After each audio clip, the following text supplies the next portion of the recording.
I'm so angry. What do we? Oh, the tennis thing still? Now Liverpool.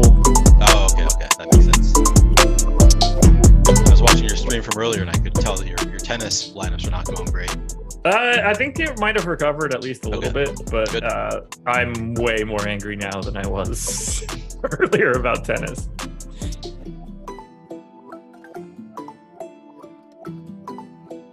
It's not even DFS, right, Josh? You're just a big fan. No, this is just my personal fandom. Yeah.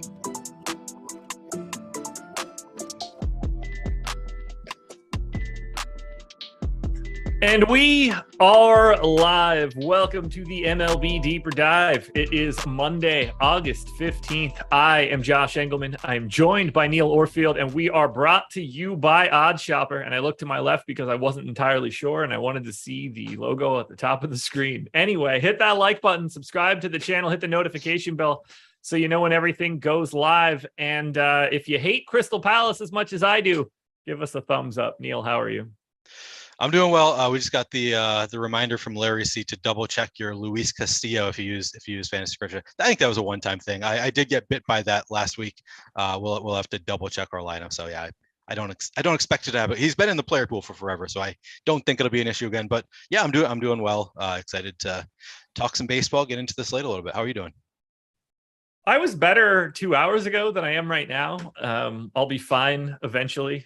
I guess I knew the answer. You've been crying pre-show.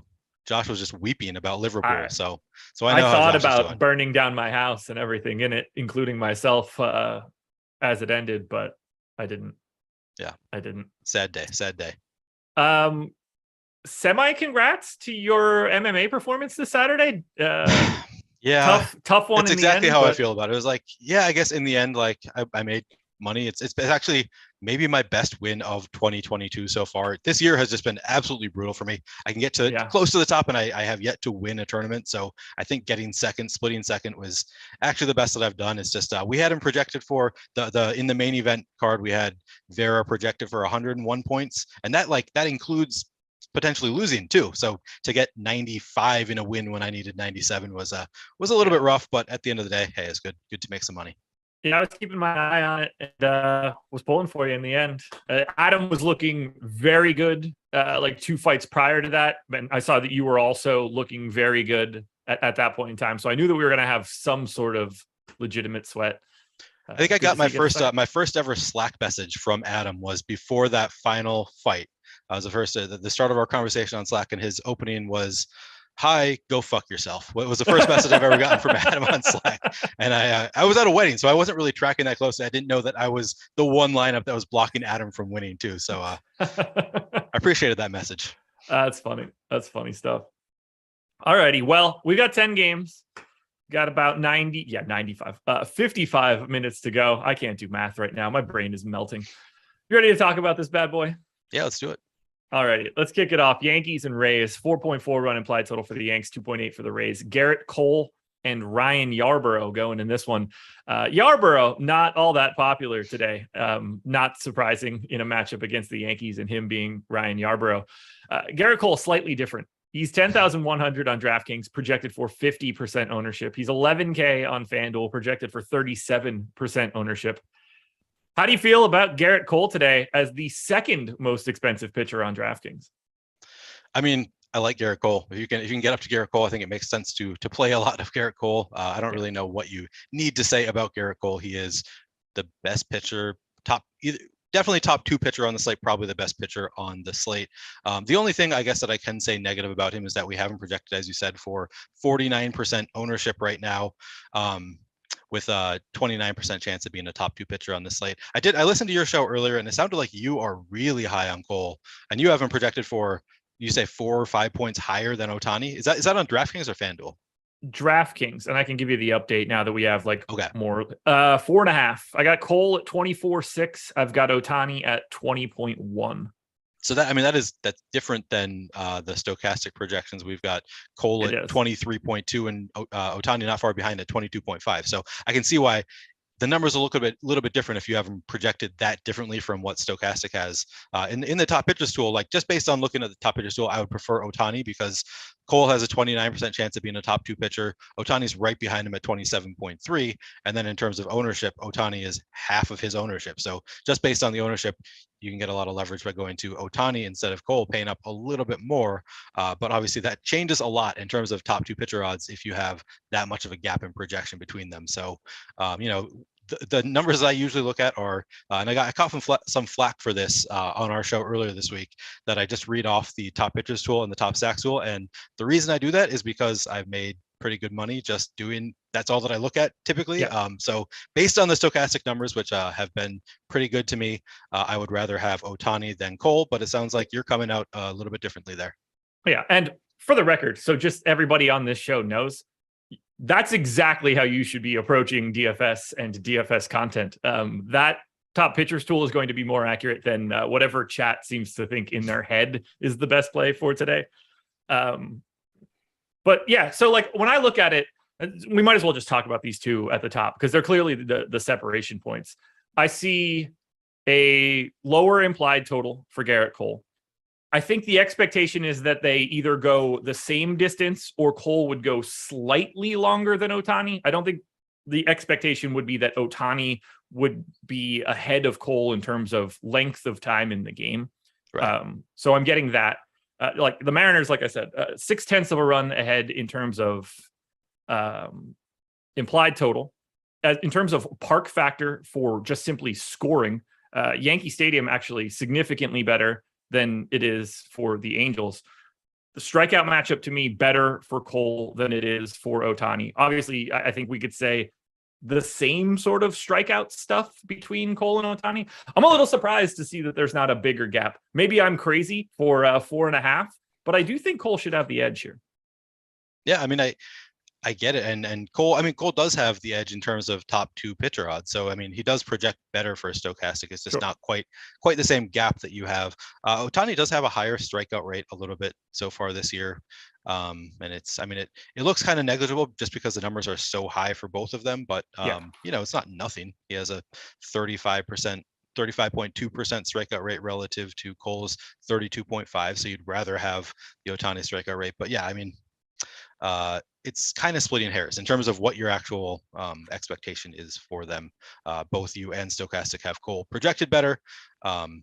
But I think if I have 10-3 left over, I think I would be inclined to pay up for Ohtani. I don't think that I would pivot to Cole just because just based on the ownership difference, I would rather play Ohtani in that spot. Whereas I would expect because of the major difference in your projection, you would rather go to Cole there. I would rather go to Cole there. Prize Picks, 7.5 strikeout prop for Ohtani, 8.5 for Cole. Not that should be like a driving force or anything, but always nice to see some other sort of source of information. And that factors at this point, I'm over on Ohtani and over on Cole. So like, I really like them both. Yeah. But if I had to choose between the two, I am taking Cole. Fanatic says, Neil, you should get a real mic. Actually, I think I have a real mic being sent to me right now. I have a real mic also that I have had forever. The problem for me is USB ports, which I think I could figure out a way to solve if I just got Bluetooth headphones. That's what I really need is Bluetooth headphones. But yeah, it is something that I will have sooner rather than later. And I think that will help. I think it's good either way. I know it's not good. That's Ryan Yarbrough. We're not going to roster him, correct? Correct. Okay. So we've established Garrett Cole, very good. Depending on your personal flavor between him and Ohtani, go either direction. Don't go to Ryan Yarbrough. Do go to the Yankees, 9th in our top stack tool, 7th in ownership. Not the best value in the world. Not that that's all that surprising. I'm actually getting to a lot of the Yankees right now because I don't have a lot of faith in Ryan Yarbrough. How do you feel about New York? So according to DraftKings, it looks like Jalen Beeks is the opener for the Rays, and then Ryan Yarbrough comes in. Is that what we're expecting here? I think so, yeah. So I hate that. I hate these kind of bullpen games, but I mean, they're still the Yankees. I'm still going to want to play the Yankees. And the one of the nice things about bullpen games, and really, I guess it doesn't really matter that much anyway, but you can play both hands. You can play Giancarlo Stanton and you can play Anthony Rizzo, like you can play lefties and righties in the same lineup, which, I mean, you can do that anyway, but I think especially in these kind of matchups, it helps that they're going to be facing both-handedness in terms of pitchers on the other side. But yes, I have interest in the Yankees. They don't look great in terms of the top stacks. So they look like they're a little bit over-owned, but it's essentially neutral. They're coming in at 6.5% projected ownership, 5.6% chance of being the top stack on the board. And they're the Yankees. If they're the top stack, they could be the top stack by a lot. They're just a lineup that I rarely want to fade the Yankees, and certainly not in a matchup against Ryan Yarbrough. So yeah, sign me up for probably close to the field for the Yankees. I'm not going to be going over the field, I don't think, but if I get to around 6% in 150 lineups, I think that's where I'd like to be. Right now, I have double the field. They are my most exposed 5 or 4 man stack for the day. And I think so much of that is just the assumption that Ryan Yarbrough sucks. The fact that this park plays up power to both sides pretty well.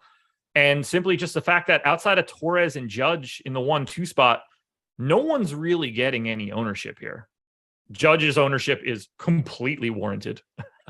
No surprises there. Torres in the leadoff spot getting 13% as a $4,500 second baseman makes sense to me. But if I'm going to get even somebody like Miguel Andujar at 2,900 as a 3% owned outfielder, like that works for me. I actually think the Yankees are getting undersold here a little bit. I'm very happy to be over. This is one of the bigger changes that I've had since this morning. I have a new pack of teams that I'm like doubling up on the field, and the Yankees are now the second best option for me. Yeah. So Aaron Judge, we have at 17.5% projected ownership, right? Yes. So it's okay. So some of these players are really low owned. Yeah, I mean that makes sense to me. They're the Yankees. I don't think you can ever really go wrong. They clearly have the upside. And yeah, looking through our projected ownership, there are a lot of guys in that 1 to 2% range. Miguel Andujar, as you said, up to 3% in the 5 hole. But yeah, I get it. I get why you would want to be over on the Yankees. As I said, they look neutral in the top stacks tool, and I trust it. So I'm gonna probably not get well over the field on the Yankees. But if you're seeing things differently, then I don't. I don't look at it and think instinctively that that's wrong. It sounds like that makes sense to me. Yeah. Look, if I'm ever going to make bets on teams, I'm very happy for it to be the Yankees. Yeah. Insert the Blue Jays, the Dodgers, the Padres into this discussion of teams that I will never look at and be like, oh no, I'm over the field on one of the better offenses. It just feels better going into lock. Yeah. Yep. I get that. George with the super chat said Jalen Beeks is the Tampa Bay starter. Just FYI. Yeah, he's just the opener. It's going to be Yarbrough. Whether or not that happened, it didn't really make much of a difference for me other than maybe getting to more Yankees. But Yarbrough stinks whether he's starting or coming in relief. Yep. Yeah. I'm actually more nervous about Jalen Beeks, but that's neither here nor there. He's not going to be out there long enough. 1 inning probably. Do you have any interest in the Rays on the opposite side of Cole? No. Big enough slate. I don't think we need to go there. I agree. Nationals and Cubs, 3.7 run implied total for the Nats, 4.3 for the Cubs. Josiah Gray and Marcus Stroman. Gray, 14% owned. Stroman, 8% owned. Both guys in the 7K range. I'm not really getting to either one of these guys. I'm a little surprised that I'm not getting to more Stroman just because I think the Nationals are terrible, but they're not the best strikeout matchup either. I guess talk to me more about, well, go with whoever you prefer, actually. These guys look pretty similar relative to their salaries. Yeah, if I'm playing one of them, it's going to be Marcus Stroman. He has positive leverage in the top pitchers tool, coming in at 7.8% projected ownership, 9% chance of being a top 2 pitcher on the slate, 11.8% chance of being a top 2 value pitcher on the slate, and he has a 22.8% strikeout rate, which I guess that's lower than Gray, but I really like the matchup against a really weakened Nationals team. And he's cheaper, 7,200 versus Gray being 7,900. I don't really see myself getting to Gray. I see myself going more to the other side of this game. But I think Stroman at 7,200 makes some sense. I imagine that I would like to play some there just for that positive leverage. And he's a decent pitcher and a pretty solid matchup in this version of the Nationals team. You know, you're going to play either of them though? I have 2 shares of Gray and 3 shares of Stroman at this moment. Okay. So I ran a crunch of 500 lineups I like to do that just to kind of see what I get, because sometimes this way I can see what lineups actually look like. Like it gives me a better idea of what percentages I would actually get of these pitchers when I see how the teams project. And I actually got to more Josiah Gray in the crunch of 500 than Marcus Stroman, getting 7% Josiah Gray, 1.4% Marcus Stroman. So just based on these, Gray projects a little bit better. So maybe I'll end up getting into more Gray based on the top pitchers tool, and just looking at the numbers. I think I lean a little bit more Stroman, but that's not what I'm getting naturally in Fantasy Cruncher. And honestly, it's not a spot that I think I'm going to be changing any projections or anything to get to more Stroman. I don't feel that strongly about it that I need Stroman. So I'll probably actually end up getting to more Josiah Gray, even though if I were hand building, I'd probably be more likely to get to Stroman. Do you feel strongly about the Cubs bats, second in our top stack tool, 10th in ownership? I'm quite a bit over the field on the Cubs at this moment. The Josiah Gray ownership helps even more. I like the Cubs today. Yeah, the Cubs are probably either my favorite or my second favorite team on the slate today, coming in only 5.3% projected ownership right now, 8% chance of being the top stack. That looks really good. I mean, that's just major positive leverage. So I don't really know what else you need to say about the Cubs. The only thing that I will say is sometimes I worry a little bit about how many people are looking at these tools, and it's going to maybe inflate the ownership a little bit. Usually it doesn't happen that much, but it happens more with the teams like at the top, the teams that are project to be way better than their ownership share. I think it is more likely that they catch a little bit more steam. So sometimes I like to, choose teams that have positive leverage kind of more in the middle that I think are going to gain less steam, but still I don't think it's going to happen enough that I suspect there's still going to be positive leverage here. So yeah, I have a lot of interest in the Cubs. If you're playing single entry, I think it makes sense to go to the Cubs as at least one of your top 3 or so options that you might go to. Really like the Cubs here. Third most exposed team right now, third in terms of my stacks, 2x the field. Love the idea of getting to the Cubs. Seems pretty easy. Other than the fact that they go outfield, 3, 4, 5, I'd love to somehow move Nico Herner up. I know he's not like the type of guy that you say that for, but just to sort of make a less interesting guy more interesting. That's all I'm really looking for here. Either way, I'm going to be over the field on the Cubs, and I'm very happy about it. I'm not going to be over the field on, actually, I was about to be like, I'm not going to be over the field on the Nats.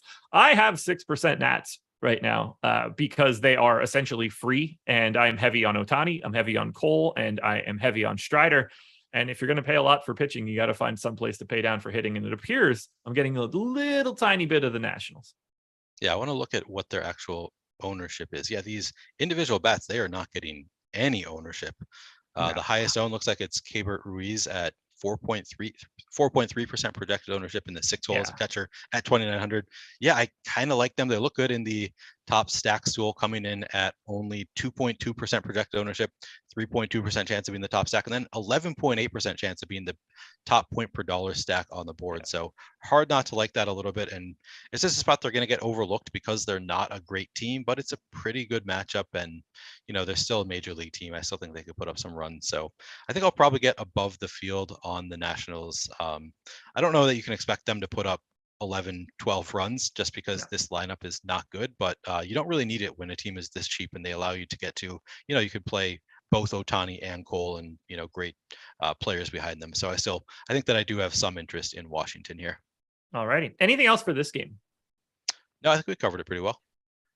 Schedule for the rest of the day is pretty easy. MLB Live before lock coming up next, 6 p.m. to 7:05, taking you guys right up until lock. Free content for today. Our MLB player projections are free. If you're watching this show, I assume that's a very interesting thing for you, because if you're playing MLB DFS, I assume you're looking for a projection source. And if you are, ours are free and you should use them. You should also hit the thumbs up because we are at 590 people, 80 likes. We need to be at 100 right now. 20 more. Let's go. Hit the thumbs up as we move on to game number 3. That game, once I actually click on my sheet, would be Blue Jays and Orioles. 4.9 run implied total for the Jays, 4.1 for the Orioles. Yusei Kikuchi and Kyle Bradish going here. Bradish not owned at 5,500. I don't believe that he really should be up against Toronto. Kikuchi's ownership has come down since this morning. He is 8% owned at 5,800. I'm not interested in either pitcher here. I would rather just skip the pitching and go to the hitting. I think I lean the same way. Bradish looks okay in the top pitchers tool, but again, I just don't see myself going there on a 10-game slate.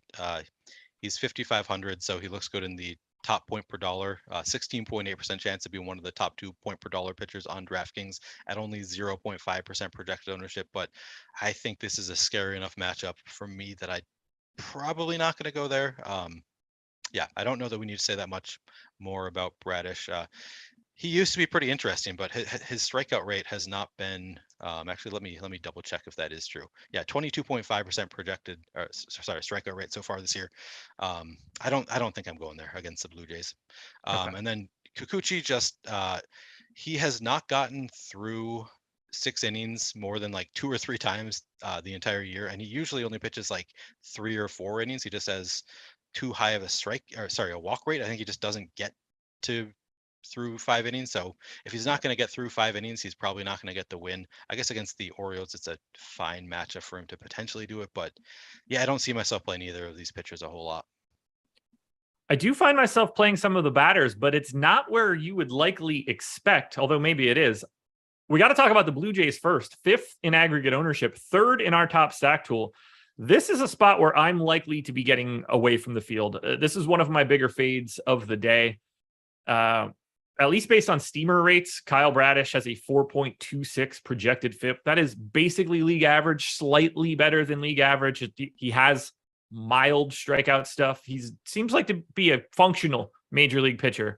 I normally get to a ton of the Blue Jays. I'm just getting to some of the other power offenses that don't seem to be getting any ownership. The Yankees, for example. So I'm basically swapping out the Blue Jays for the Yankees, and the public is going to the Blue Jays instead of the Yankees. How do you feel about the Blue Jays? Yeah, so I'm going to play some of the Blue Jays, Sure. but yeah, I'm on the same page as you that I would not be playing them in my first 5, probably 10 lineups. After that, I would start sprinkling them in, but the field is coming in at 9.4% projected ownership on the Blue Jays as a stack, with only a 7.6% chance of being the top stack on the board and a 0.7% chance of being the top point per dollar stack on the board. So it would be tough for the Blue Jays to hurt you too badly by fading them, I think. So yeah, I don't think I'm going to get up to the field. I think I'll be under the field, and I'll be under that 7.6% top stack odds just because they have that negative leverage. I'll probably have 5 or 6% Blue Jays would be my guess. Depending on how I play. I take different approaches on different slates, and I haven't decided yet if I'm just gonna. This might be a slate where I just choose, 8, 10 lineups and only have those lineups for my 5-man stacks. But if I decide to spread it out across the lineups, I would be under the field on the Blue Jays either way. Yeah, they are my 4th biggest fade. I'm so far away from the chalk today that is out there. It's gotta feel good. More, I don't mind it at all. More so than I have been in a very long time, and I'm not entirely sure why that's happening, but I'm not mad about it. I prefer days like that going into a slate where it's just like, all right, I've got 6 teams, and if 2 of those go really well, I'm in great shape. Yep, love those slates. If you can feel really good about just a handful of teams and one of them hits, you'll be in a good spot. And the Orioles, I think we're in agreement, are a team that if I play 8 lineups, say the Orioles will certainly be one of them. They are. Where are they in terms of 1, 2, 3, 4, 5, 6, 7th in terms of top stack odds, with a 6.1% chance of being the top stack on the board on DraftKings, coming in at only 5% ownership and 8.5% chance of being the top value stack on the day. The lineup looks good. Yusei Kikuchi does not scare me at all. So yeah, sign me up for some Orioles bets. Anybody in particular stand out for you? I'm getting everybody at this point in time. 7% aggregate ownership for me, so slightly higher than the field, but they are making up 12% of my stacks. So I'm either getting to them in bulk or they're not really getting funneled into my lineups. Guy that I have the most right now is Urias. Not all that surprising. He's a 3K guy with an MPE of 2nd and 3rd, so he fits into everything you want to do. Highest owned guy in that lineup is Rushman at 9%. I'm over that number. I'm just going to have a little bit more than the field of the Orioles. And I kind of wish that Kikuchi was getting a little bit more ownership. Would just make me feel even better about getting to the Orioles. But even at 8%, I'm happy to be on the opposite side here.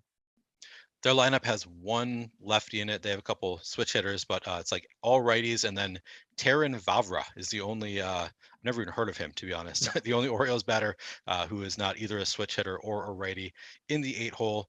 He's 2,400. He's second base eligible. So even I'm currently in my crunch of 500. I got to 4.4% relative to the field at 1.4%. So yeah, everybody on the Orioles looks good to me. All of the righties obviously at the top of the lineup. I saw somebody commented on your earlier show that Ryan Mountcastle was iffy to play at one point today, but he's in the lineup in the 4-hole at only 3,500. So yeah, sign me up for all of these Orioles. I'll spread them out in my lineups. I agree. On to the Braves and Mets. Whoop. Go ahead. Update screen. There we go. Braves and Mets. 4.3 run implied total for Atlanta. 3.6 for the Mets. Spencer Strider and Carlos Carrasco. Carrasco getting no ownership at all at 8,600. I think the problem with Carrasco is that Spencer Strider is $100 more expensive and just projects better. 15% ownership on Strider right now. I'm getting a lot more than I was earlier today. I have 25% Strider at this moment, and I'm happy with it because that dude has some legitimate stuff. Scary against the Mets. Not a great strikeout matchup, but I like Strider here. Yeah, it's a tough matchup for him. He's getting decent ownership. He looks like I don't know. He looks like a very neutral play to me in terms of just the field's ownership, but he's a good enough pitcher that obviously I'm going to want to play some of him. Coming in at 15.1% projected ownership.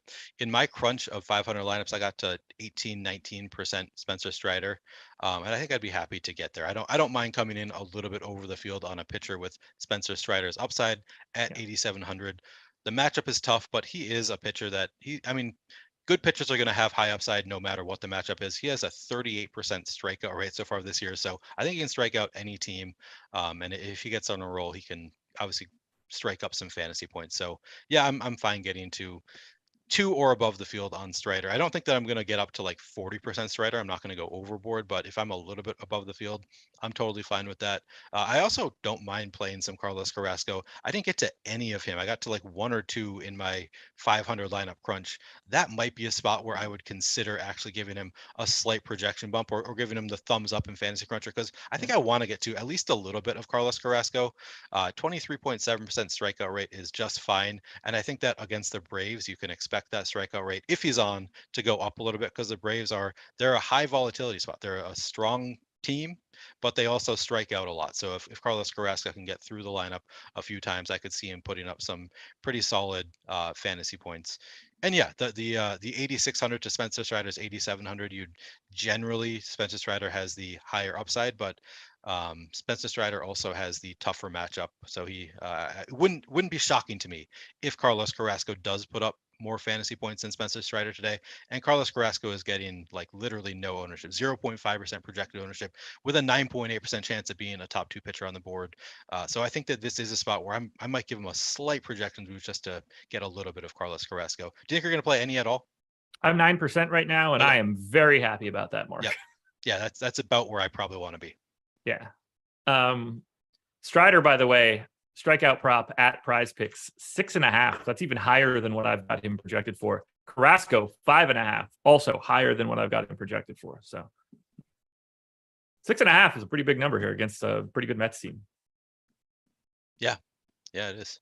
No one rostering the Mets on the opposite side of Strider. I think you're actually going to be interested just looking at the top stack odds and the ownership. Sorry, I was responding to a chat. Sorry, what can you say the question? I got you. We're all good. Look, you're 99 times better at being a part of this show than Adam is, so you have nothing to worry about if you're answering somebody in chat.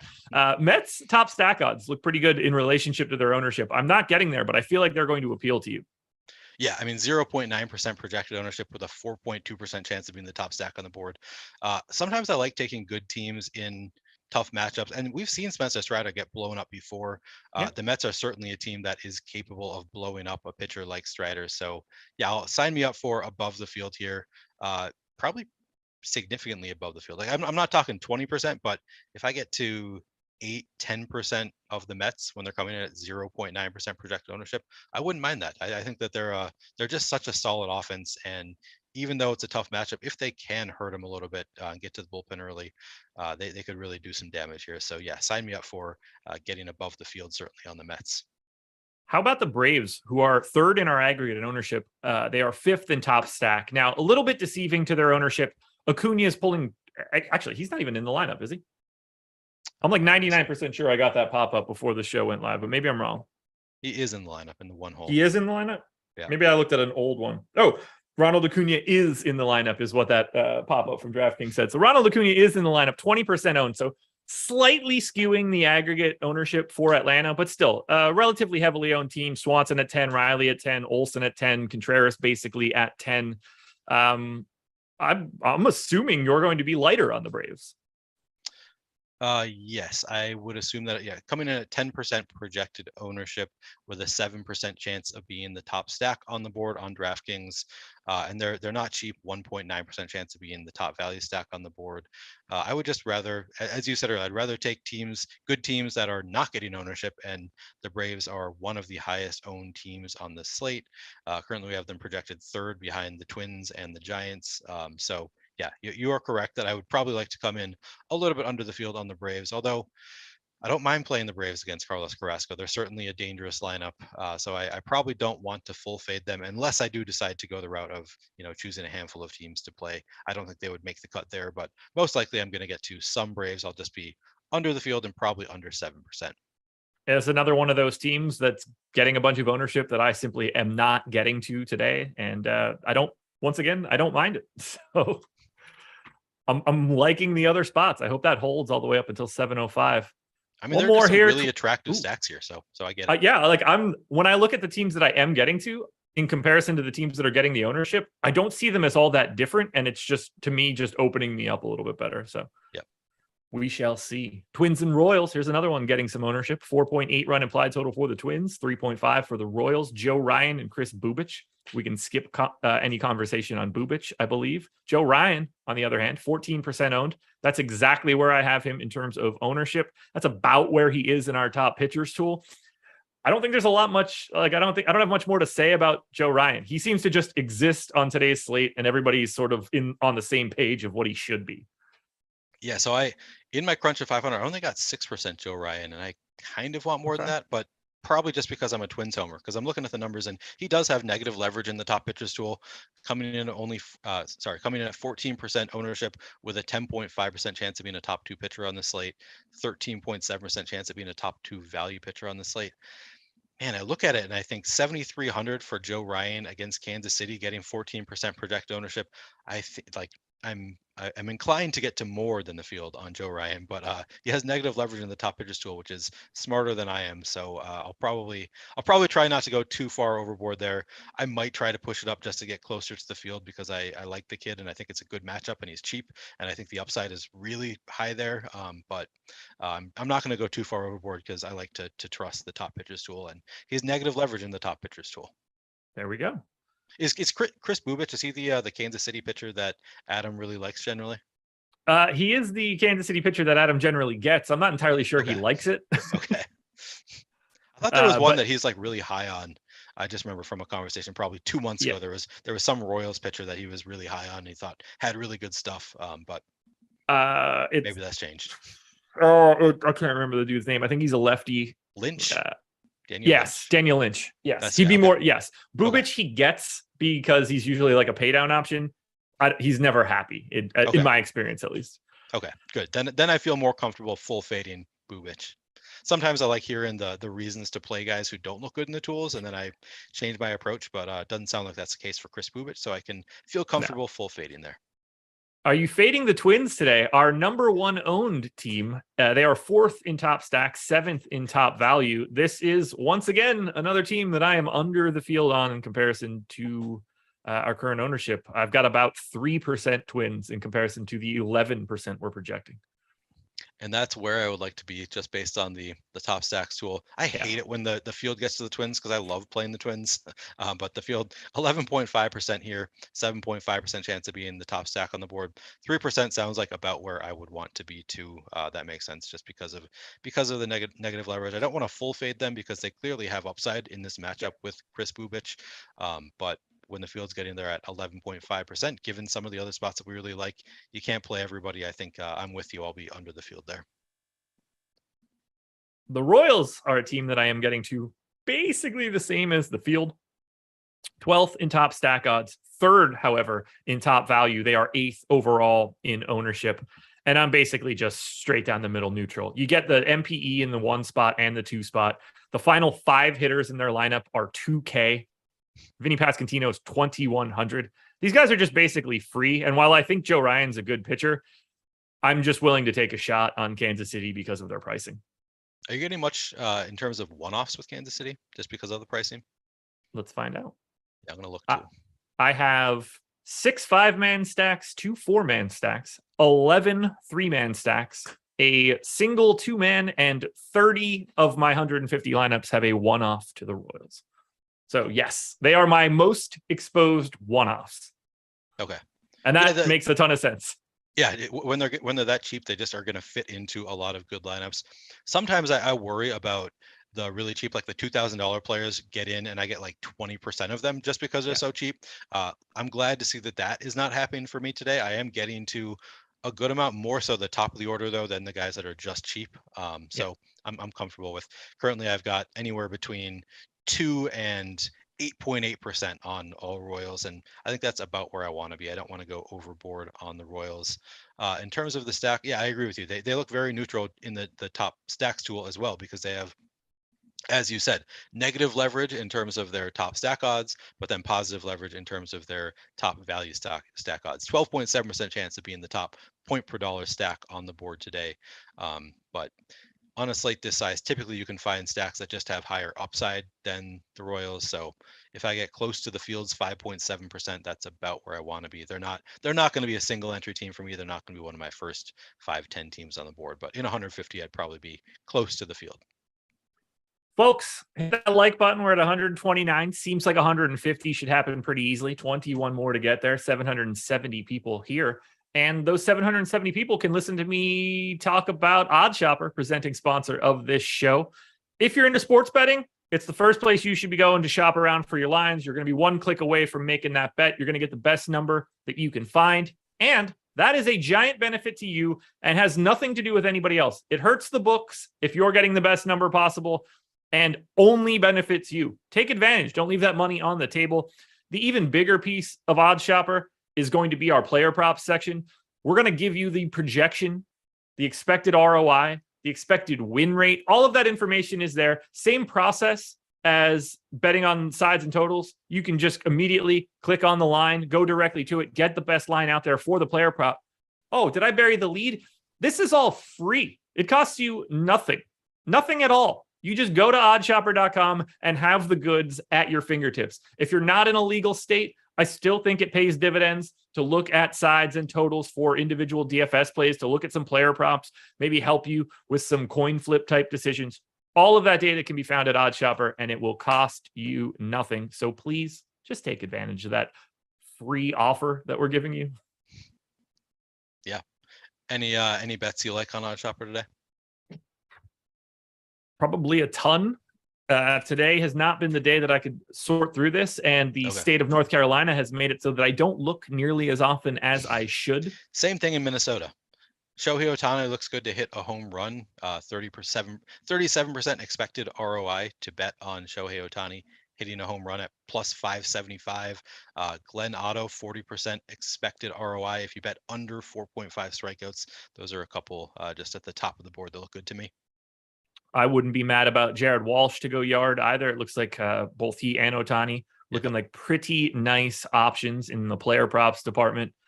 And if you just want to cheer for something that is generally likely, Vlad Guerrero also looks like a decent bet. Expected ROI of 20% to go yard, and cheering for that dude to hit a home run is undoubtedly fun. Yep. Nice. 4.3 run implied total for the Rangers, 3.6 for the A's. Glenn Otto and James Caprillion, no one's really getting any ownership here. Is this a spot you want to go for value, particularly in Otto, who has at least decent top value odds? He does have decent top value odds.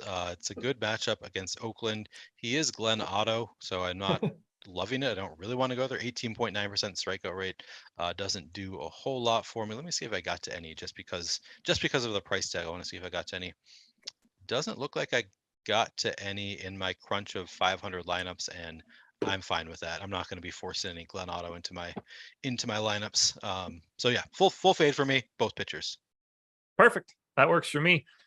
A's are 9th in ownership at 5% aggregate, much lower in top stack, but the number one value option. The Rangers are 4th in aggregate ownership at about 10%, most of that going to Semien and Seager. They are 10th in our top stack odds. How do you feel about both of these teams? I expect to be at best equal and likely under on all of them. Yep, that sounds about right to me. The Rangers certainly look bad in the top stacks duel at 9.8% projected ownership, with only a 5.1% chance of being the top stack on the board and 8.3% chance of being the top point per dollar stack on the board. So no real reason to go to the Rangers other than, I mean, James Caprillion is not great, so it's a fine matchup for the Rangers, but they don't really stick out as a team that I want to get to a ton of. Oakland you can go to just because of the value there, as you alluded to, 13.6% chance of being the top point per dollar stack today, coming in only 5.4% projected ownership, but they only have a 3.7% chance of being the top stack overall. So kind of a neutral team for me. But if I were to play one, it would be Oakland just because of the matchup with Glenn Otto. They certainly have upside. Yeah, I've got a little bit of Cal Stevenson right now at basically no ownership, a little bit of Seth Brown, but I'm not getting to all that much on either side of this, about 6% total. So under the field for both teams. That's probably the easiest game to talk about so far. Yeah, that's Angels and Mariners are going to get pretty easy too, for different reasons, but yeah. We can move on to White Sox and Astros. 4-run implied total for the White Sox, 4.4 for the Stros, Johnny Cueto and Jose Urquidy. Neither one of these guys getting any ownership, and based on the top pitcher tool, I don't think they should either. Yep, that's how I read it as well. Certainly not great matchups. I don't see myself getting to any Urquidy, certainly. And then Johnny Cueto, yeah, he's not getting any ownership. Probably shouldn't. I'm curious if I got to any at all. Does not look like I got to any of them in my crunch of 500. And this is not a spot where I'm going to go out of my way to get them. So I think it's fairly safe to say that I'm not going to be getting either of these pitchers, and I am happy with that. What I do want to get to are the bats, and I'm not entirely sure which side I want to talk about more. Is it the Astros side that's number one in our top stack tool, 6th in ownership? I'm basically with the field here, although I've got a lot more from a stack perspective. I got 7% in the aggregate to the Astros, but 15% of my stacks are Astros. So I either have them in a stack or I don't really have them at all. On the opposite side, White Sox, 4% aggregate ownership, 12th overall. I've got 8% White Sox, 10% in terms of stacks. I just like targeting against Cueto and Urquidy. I want this whole game from an offense perspective. Totally the same page there. The Astros look better from a top stack perspective, coming at 8.4% projected ownership, 9.5% chance of being the top stack on the board. And they're the Astros. They can hit around any pitcher, and certainly Johnny Cueto is not somebody that's going to scare me for the Astros bats. So yeah, they're probably, if I'm choosing 8 to 10 lineups to play today, the Astros are certainly going to be one of them. I actually think the White Sox probably would be too, even though they have slight negative leverage. They look very neutral in the top stacks tool, and they're always a dangerous lineup. The matchup with Jose Urquidy doesn't scare me. They're only getting 3.9% ownership, and we only have them at a 3.7% chance of being the top stack on the board. So that's actually a little bit of negative leverage there, but they're just a good enough offense, and Jose Urquidy doesn't scare me. So I actually do like the White Sox here today, despite not having positive leverage there. I think that I probably would play them among my first 8 or 10 teams. I'm a little surprised to see that they're only middle of the pack from a value perspective. Just the lineup that I'm looking at is not expensive at all. The guys that do have that price tag, the Jose Abreu's and Eloy Jimenez and Andrew Vaughn, like 4,600, 4,400, and 4,200 is at best the correct price for those guys, and probably a little light. I think these guys are really easy to roster. So I think that I will only get to them unless I change something. I'm probably not going to get to them unless I force in the stacks. Which I don't like to see, because I wouldn't mind getting to some of these guys as one-offs too today. And currently, I'm not getting into much of the White Sox at all. Like relative to the field, I'm under the field currently, just based on running projections or running lineups without changing any projections. So I might force in some stacks, and I might even consider giving them some thumbs up. So I might get to some of these guys as one-offs as well, because I think that they're good enough batters, and it's not a matchup that scares me. So yeah, I'm gonna force a little bit of White Sox in my lineups today. 4 lefties in the bottom 5 hitters for the White Sox. If you're looking for anything from a power perspective, big time park factor for left-handed power in Chicago. So yeah, keep an eye on that, folks. Brewers and Dodgers, 3.3 run implied total for the Brewers, 4.2 for the Dodgers. Freddie Peralta and Julio Urias.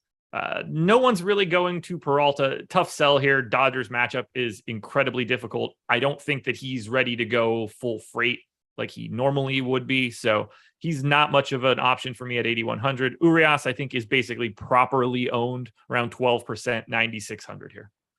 Yep, and the top pitchers tool would totally agree with that, coming in, as you said, 12% owned, 12.6% chance of being a top 2 pitcher on the slate, 4.4% chance of being a top 2 value pitcher on the slate. So he looks very neutral. The field seems to be spot on. In my crunch of 500, just naturally, I got to 9.6% Julio Urias. I'm fine with that. I'm not going to force any change there. If I'm right close to the field, if I'm a little bit under, if I end up a little bit over, I'm fine with it. It's a fine matchup. He's a good pitcher. I'll take whatever Urias I get naturally.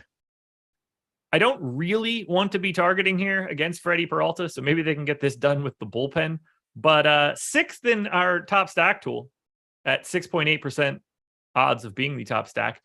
13th in ownership at 2.3%. Clearly, the Dodgers are not cheap, but if they are going unowned, I love getting to the Dodgers. I've got 6% in the aggregate, 8% in stacks. This feels perfect to me. Yeah, me too. I mean, they look incredible in the top stacks. Well, as you just mentioned, the leverage that you get there, and looking at the individual bats, I actually don't get. I don't have in my crunch of 500. I did not get to much of the Dodgers at all, so I'm going to have to force them in, and I am willing to do that just because the field doesn't get in there, and that's why the field doesn't get in there, because the individual bats just don't project out as well as a lot of other bats on the slate. So it makes sense that the field doesn't get there, but they're the Dodgers. You just look through this lineup. I want to play all of these guys, so I'm going to give them thumbs up. I'm going to force in some stacks similar to the White Sox. I'm going to force myself to get a little bit more than what I get to naturally, because this is one of the most dangerous lineups in baseball, and the matchup with Freddie Peralta is not the best in the world, but it also doesn't scare me for a lineup like the Dodgers. So I am going to force them into my lineups a little bit. Will Smith, I believe, is one of the top projected catchers on the slate. I was looking a little bit earlier, but I mean, across the board, they're going to be highly projected, just not relative to their salaries. So you need to kind of got to pay up to be. It's a pay up to be contrarian spot, and I am happy to do so. It really is.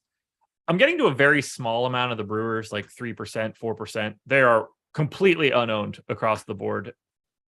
They don't look great. I like the park for home runs. If they're under 1% owned and I have 3%, I don't think there's much to really write home about, but I do have like 3% of the Brewers. I got to 0% of every Brewers batter in my crunch of 500. I was not expecting that. I don't know why I got to 0. I guess because Julio Urias is a good pitcher. They just don't project all that well. And this was, I mean, I didn't spend a lot of time trying to force in, percentages of every bat. But most teams I have at least some batter that gets some roster shit for me, and I got to absolutely none of the Brewers. I don't know if that's something that I would try to force in there, because it is a tough matchup. I don't really feel that I need to get to the Brewers, so I probably just won't get to much of the Brewers today. In terms of the top stacks tool, how do they look there? So they are 0.6% owned with a 2% chance of being the top stack on the board. Slight positive leverage. Probably not somewhere I'm going to go unless I'm playing 150 lineups. I might play a little bit just because I am going to be playing 150 lineups today, but not a ton. If you want to play preseason football, boy, are you in luck. We have preseason NFL DFS projections, and you can get them for $5. That's it. $5. Use the promo code TUA, T-U-A. Click the link in the description to go straight to it if you want to, but straight to it if you want to, which I already regret what I just did. But again, if you're trying to play NFL DFS, you can see the package on the screen right now. NFL Weekly Pass for $5, over 75% off. You can just go to stokastic.com/promos and see what we've got running. But this is the one for player projections for the NFL, because the preseason is here. They're great projections. I wish I liked the NFL. Yeah. Matt Kajeski is doing the projections, and let me tell you, that guy puts in a lot of work into those projections. I've been doing some preseason shows with him, and that guy is just a knowledge machine. He's a beast. So I think it's worth the $5 for sure. I would pay that if you're going to play it. Obviously only if you're going to play preseason NFL, but they have some pretty big contests. I know you hate the NFL, but the contest might make it worth it. Absolutely. Steven Leibowitz nailed it. The code should be Tuna, not Tua, for Gajeski. I couldn't agree more. That's an oversight on our part, and we'll make sure to make a note of that for the future. Angels and Mariners coin flip game, 3.5 runs basically on both sides, Shohei Ohtani and Luis Castillo. And this is very clearly the best pitching matchup on the slate. Ohtani, 25% owned at 10.3. Castillo, 26% owned at 9,200. I'm actually getting less Luis Castillo now than I was expecting to get. I am over the field on Ohtani, but when it comes to these two guys, I will happily have as much of both of them as I get, because they're, to me, two of the three best pitchers on the slate. Add in Garrett Cole, that would be 3 of 3. Yeah, so for the exercise that I do to get to 500 lineups, just to see what I would get, I cap all pitchers at 40%, which I think is probably what I'm going to cap them at, maybe 50% when I actually do my lineups later. And when I cap all of my pitchers at 40%, I'm actually getting 37% Luis Castillo. I guess because I'm pushing down Cole's ownership and Ohtani's ownership, and that naturally pushes up Luis Castillo.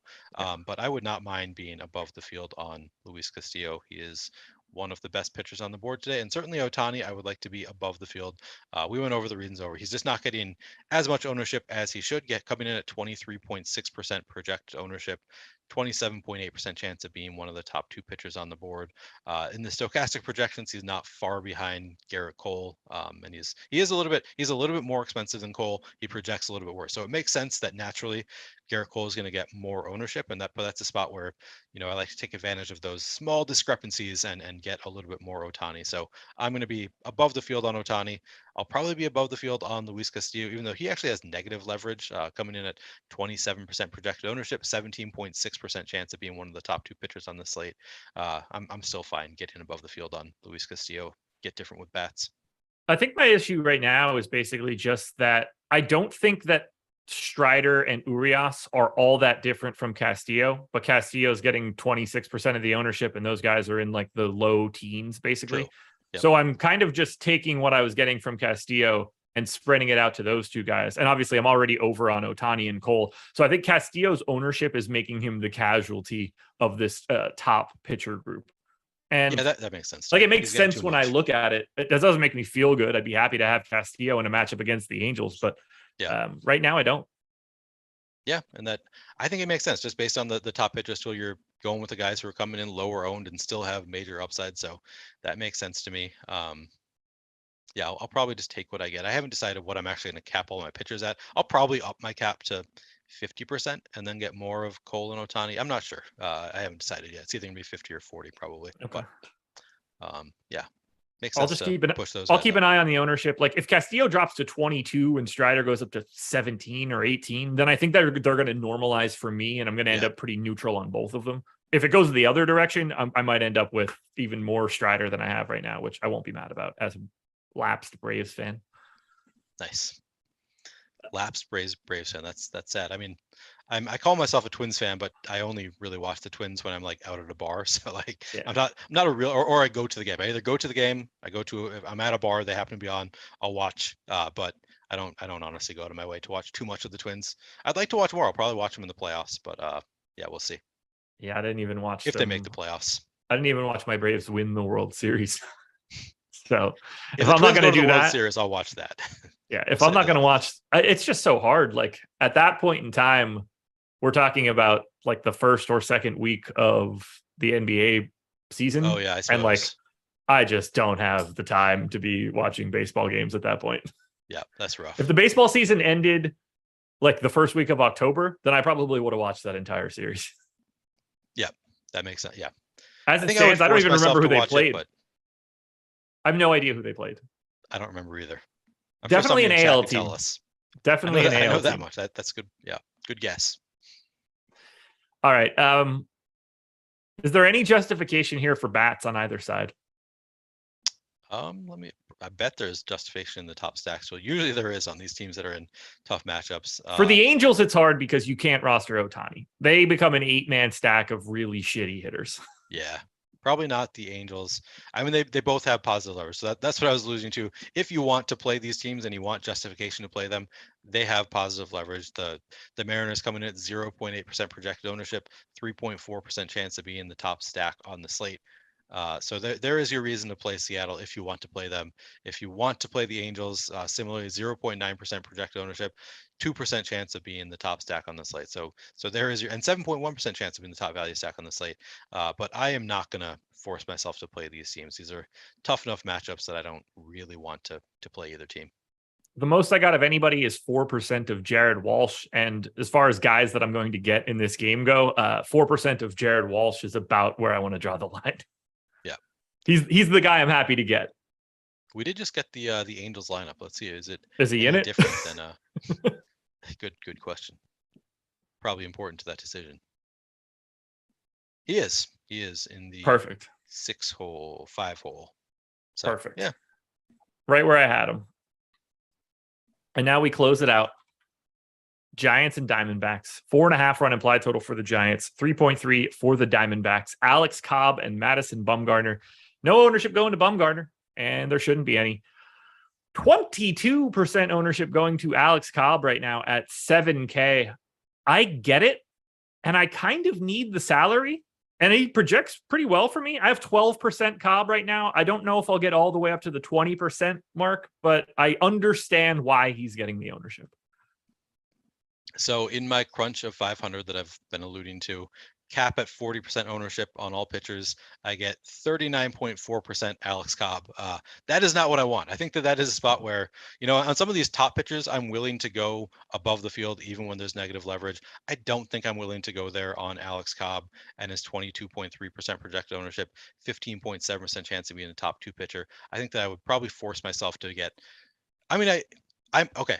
I might be willing to go above the field. I would rather be below the field, but I might be willing to just eat it if I get above the field. I'm not willing to get 40% Alex Cobb, though, so I would force that down in one way or another. And that's the spot where I'm like, man, really, Alex Cobb is getting 10% more ownership than Joe Ryan. Joe Ryan's 300 more on DraftKings. I think I would be inclined to just pivot to Joe Ryan if I have that option, or Marcus Stroman, I guess, he has actual positive leverage in the top pitchers tool. So I think there are some just natural pivots in that range that I am going to force a little bit more of those guys and get a little bit less Alex Cobb, because I certainly don't want 40%. No, I would not want 40% either. I'm honestly surprised that I'm not getting more. I would have expected it, and I'm just not getting it. I have 12%, so that's just going to be fine. Again, if that means that I'm just getting more Ohtani, more Cole, more Strider, and based on the stacks that I have, I don't mind what I'm getting. But if you just told me that I had Cobb projected for 16 fantasy points at 7K, I would have assumed he was in a lot more than 21% or 12% of my lineups. But your process factors in ownership naturally, right? So it's like, as your lineups are being built or pared down, ownership comes into play. You don't have to do anything. So it makes sense that if he's going in over owned. But yeah, based on the projection, you're going to get a lot of Alex Cobb naturally, unless you put ownership in as a metric that your lineups are reading. How do you feel about this chalky Giants stack? Second in aggregate exposure, very heavily owned. They are 8th in our top stack tool, but essentially free at 2nd in the top value. Once again, another team that I am aggressively fading, and this time I'm very happy about it because I do not enjoy stacking the Giants. Yeah, I mean, they're a tough team to stack because they pull their players when they, if they come into a matchup that doesn't suit a certain batter, they're going to pull that batter, and that could certainly happen in this. Starting off against a lefty in Madison Bumgarner, they have 10% projected ownership with a 5.8% chance of being the top stack on the board. They do have a 13.4% chance of being the top point per dollar stack on the board, so I guess that's why people are going there. But full fade makes a lot of sense to me. I will probably be under the field. I don't know how much under the field. I have certainly not a team I love. Basically most exposed Giant I have is Wilmer Flores at 2.7%. So 4 out of 150 lineups. Ain't it not a bad me. place to be. Yeah. No, I couldn't be happier there. Diamondbacks I'm not getting to. I wouldn't mind a couple hedge stacks against Cobb, but I also think the Diamondbacks stink, and this is a park where home runs go to die.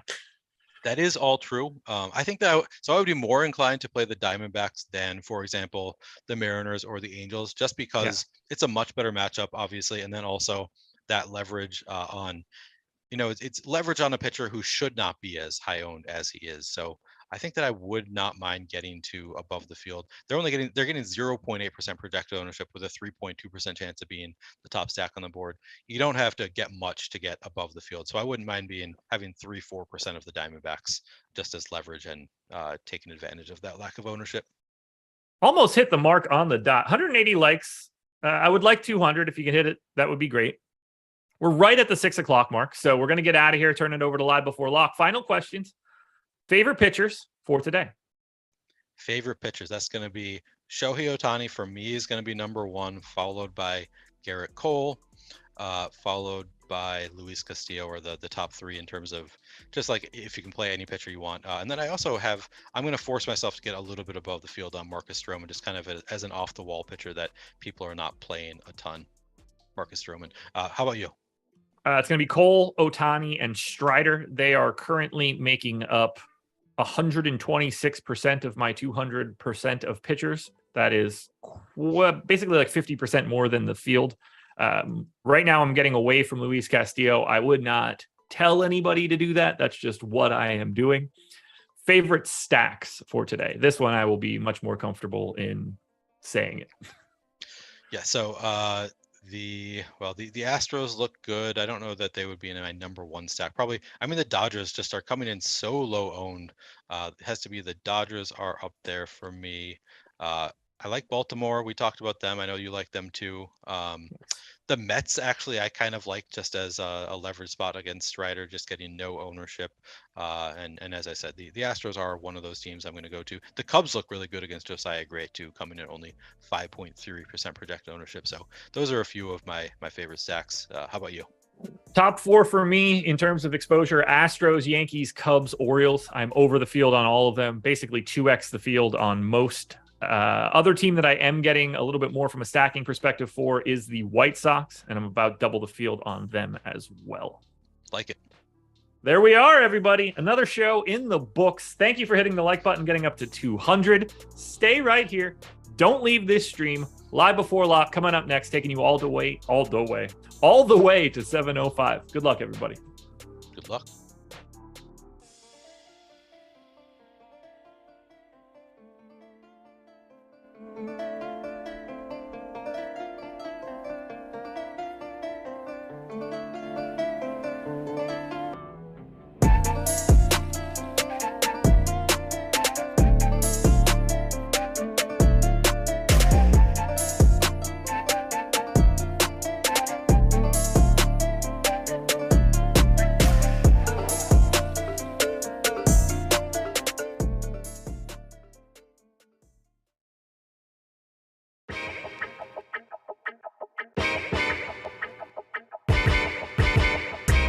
Yo, Dave Loughran here, and we got a new podcast for you, appropriately named Laffy and Savoca, a fantasy football podcast. Wow, we needed a name brand, several focus groups to get us all the way there. But every single Friday, you and I are taking that same analytical and debate energy that we brought to every single DFS slates over the last 2 seasons, and coming at you every Friday talking about the NFL, the changing landscape, and how it applies to fantasy football, best ball, and of course, DFS. We're going to be here all football season long. You can find us on the Stokastic Fantasy Football channel and on iTunes or wherever you get podcasts today. It's going to be a great time. Here, have a little taste. Do you agree with Tyreek Hill's ADP right now? No, sorry. I get why people in best ball drafts looking for the pure upside play are going for it. But if you're talking about your one home league, the one that you want that trophy behind you all season long with the bragging rights and everything that comes with it, miss me with this ADP. I haven't seen enough from Tua Tagovailoa. It's that simple. You know, one of the craziest things, and this is something I was looking at months ago, so I'm trying to pull it up again now just so I can get the numbers accurate here. We know that Tua Tagovailoa, and really even the coaching, the play calling was designed not to throw the ball downfield, which was kind of crazy. But when you look last year at Tua, he had one of the lowest deep ball percentages. So 20 plus yards, throwing the ball 20 plus yards downfield. He threw it 20 plus yards downfield at one of the lowest clips in the league last year. But what's crazy is that he had one of the highest adjusted completion percentages on those throws. So my question is it there? And I know where you're going. You're saying I just haven't seen it yet. And there's so many other good players that I don't really want to spend a second round pick or an early second round pick on Tyreek Hill. Get that entirely. But at the same time, I don't think it's impossible that the Tua actually isn't terrible when it comes to deep balls if they open it up. But now we need to get everything right. And it's scary to need to get 3 things right with all the stars aligning when you're drafting a guy that early. That's really right. You know, we talked about the way that elite offenses and grabbing wide receivers from elite offenses gives you multiple outs. Now you need to jump through multiple hoops in order to be correct. Not to say that Tyreek Hill isn't one of the most efficient wide receivers with the ball in his hands or even on a per route basis in the league, but really this is about everyone trying to recreate what happened between 2019 and 2020 in Buffalo, right? This is about when Stephon Diggs went and got paired with Josh Allen. They became best friends, and we saw a new superstar at both the quarterback and the wide receiver position emerge together. Now, I think you could say Tyreek Hill is a superstar, and if you want to bet on Tyreek and on Tua being that next duo to really go to the next level as a team and as an offense, that is not the craziest argument to me at all. Tasted good, huh? Come hang out with us every Friday afternoon. Laffy and Saboka, a fantasy football podcast. You'll find it on YouTube on the Stokastic Fantasy Football page every single Friday, and you can listen to it on audio form every.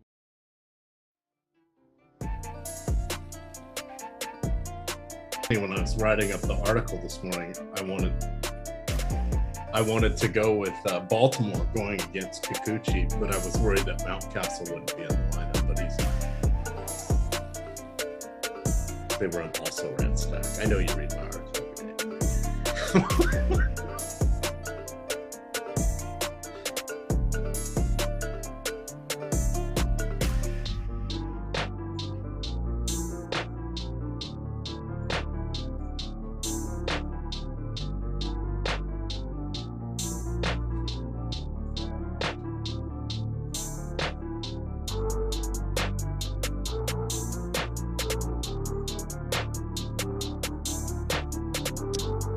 EMac is hosting, but all the same. It doesn't matter. We're just going to talk baseball here. Who cares who's on the screen and who's in charge? But I am the captain now. No, I'm popping in here for Sundacker. Apparently, this is my new part-time job. It's filling in for him. So I didn't want to leave Greg without a wingman here. So here we are. And we're going to have some fun today. We get the live before lock. I haven't been on a weekday live before lock since Friday. I've done 2 of these this season. It happens to have been Friday. So should be a good time.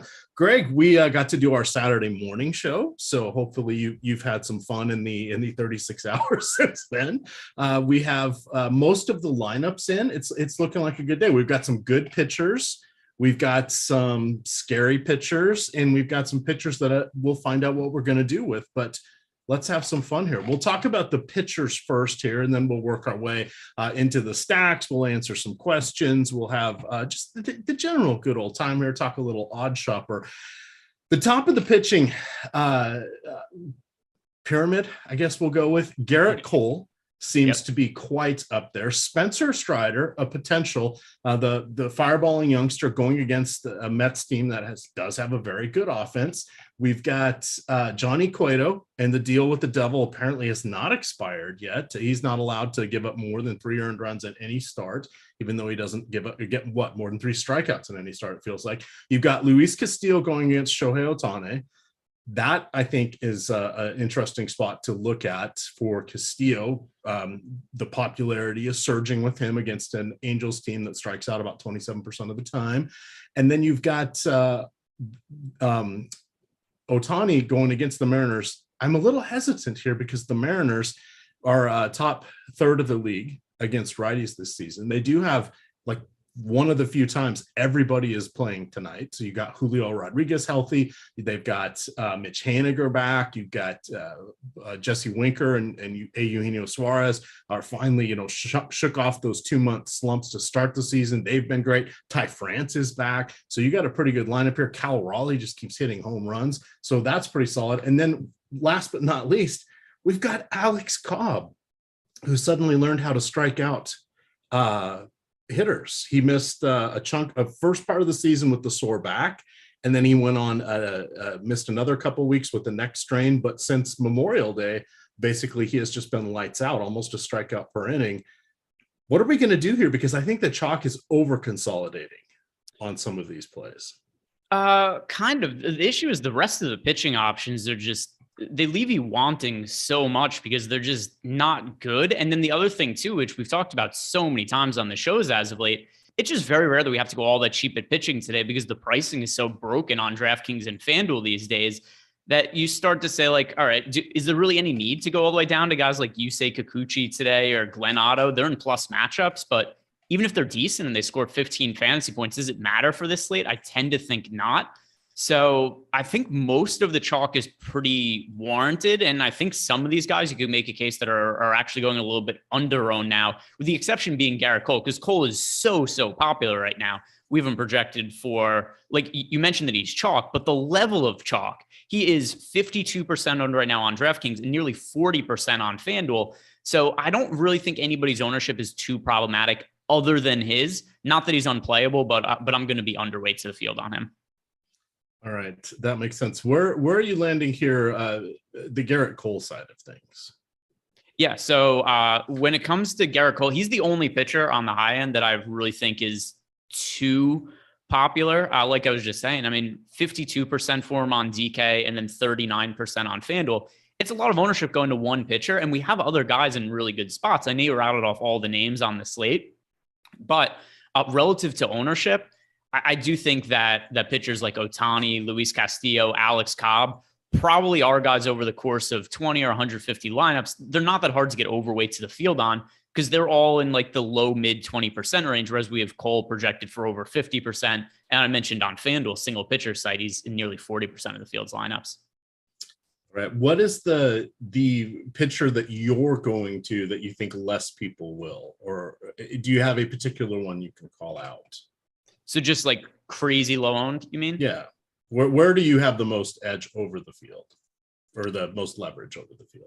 Let's see. So in my current builds, that is Alex Cobb. So I think Cobb's been quietly really good this year. And you look at his numbers, his ERA doesn't look great at first glance, but check out his underlying numbers. So we have a 4.15 ERA for Cobb, but a 2.96 expected ERA, a 2.92 FIP. He has the best strikeout rate of his entire career at 25.3%. His walk rate is down from the last couple of years at 7.1%. I really think quietly this guy's been one of the best pitchers in the National League. And there was times where he was injured, which always happens with Alex Cobb. And then he was kind of limited coming off the injured list. But something else to consider, if you look at his strength of schedule this year, not only is he putting up these kind of numbers, the matchups have been brutal for him by and large. So I'll go to the game log right now of Alex Cobb. If this works on, there we go. All right. So the recent starts for Alex Cobb: Padres, Dodgers, Cubs, Dodgers, Brewers. Like, he's been facing nothing but the toughest of offenses. And he's been finding a lot of success in these spots. Against the Padres, 7 strikeouts, the Dodgers, 8 strikeouts. And then you go back to the other starts. Dodgers, 6 strikeouts, Brewers, 7 1/3 shutout innings with 5 strikeouts. So the strikeout numbers have been there, and he just remains really cheap. And considering the park factors and the positive matchup here, I think this is a really good spot for him. The only positive matchup we've seen him in recently was a home start against the Cubs. He pitched 6 innings, gave up 1 run, 11 strikeouts. So his underlying numbers look great, and I almost think they're underselling him because of how difficult the spots have been. All right. Did he make your video today that you do every day for bets? Yes, I bet him over 4.5 strikeouts. And I've bet the over for, if I'm not mistaken, I think I've bet the over on Alex Cobb strikeouts in something like 6 consecutive starts. And I'm pretty sure he hit the over on all of those. Easily hit the over. Because his numbers have been 3.5 and 4.5 in all of these starts. Right. And he's putting up like 11 strikeouts with a 3.5 strikeout prop. Yeah, because I want to see. Yeah, it's still sitting there at 4.5. Using Odd Shopper, of course, presenting sponsor of the show.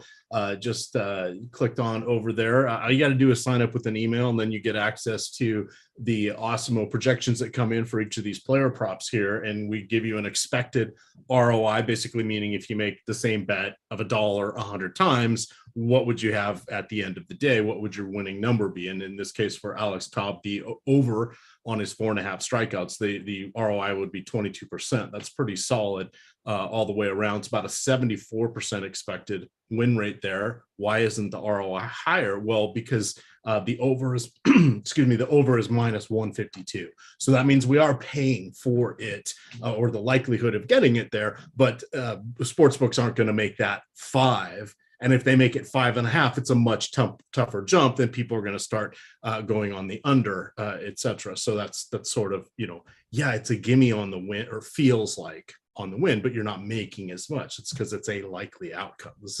They do all the heavy lifting for you at OddsShopper. I was told there would be no math, Greg. There's no math when you go look at OddsShopper. It does everything for you. I know you like to look at this. How often do you look at OddsShopper every day?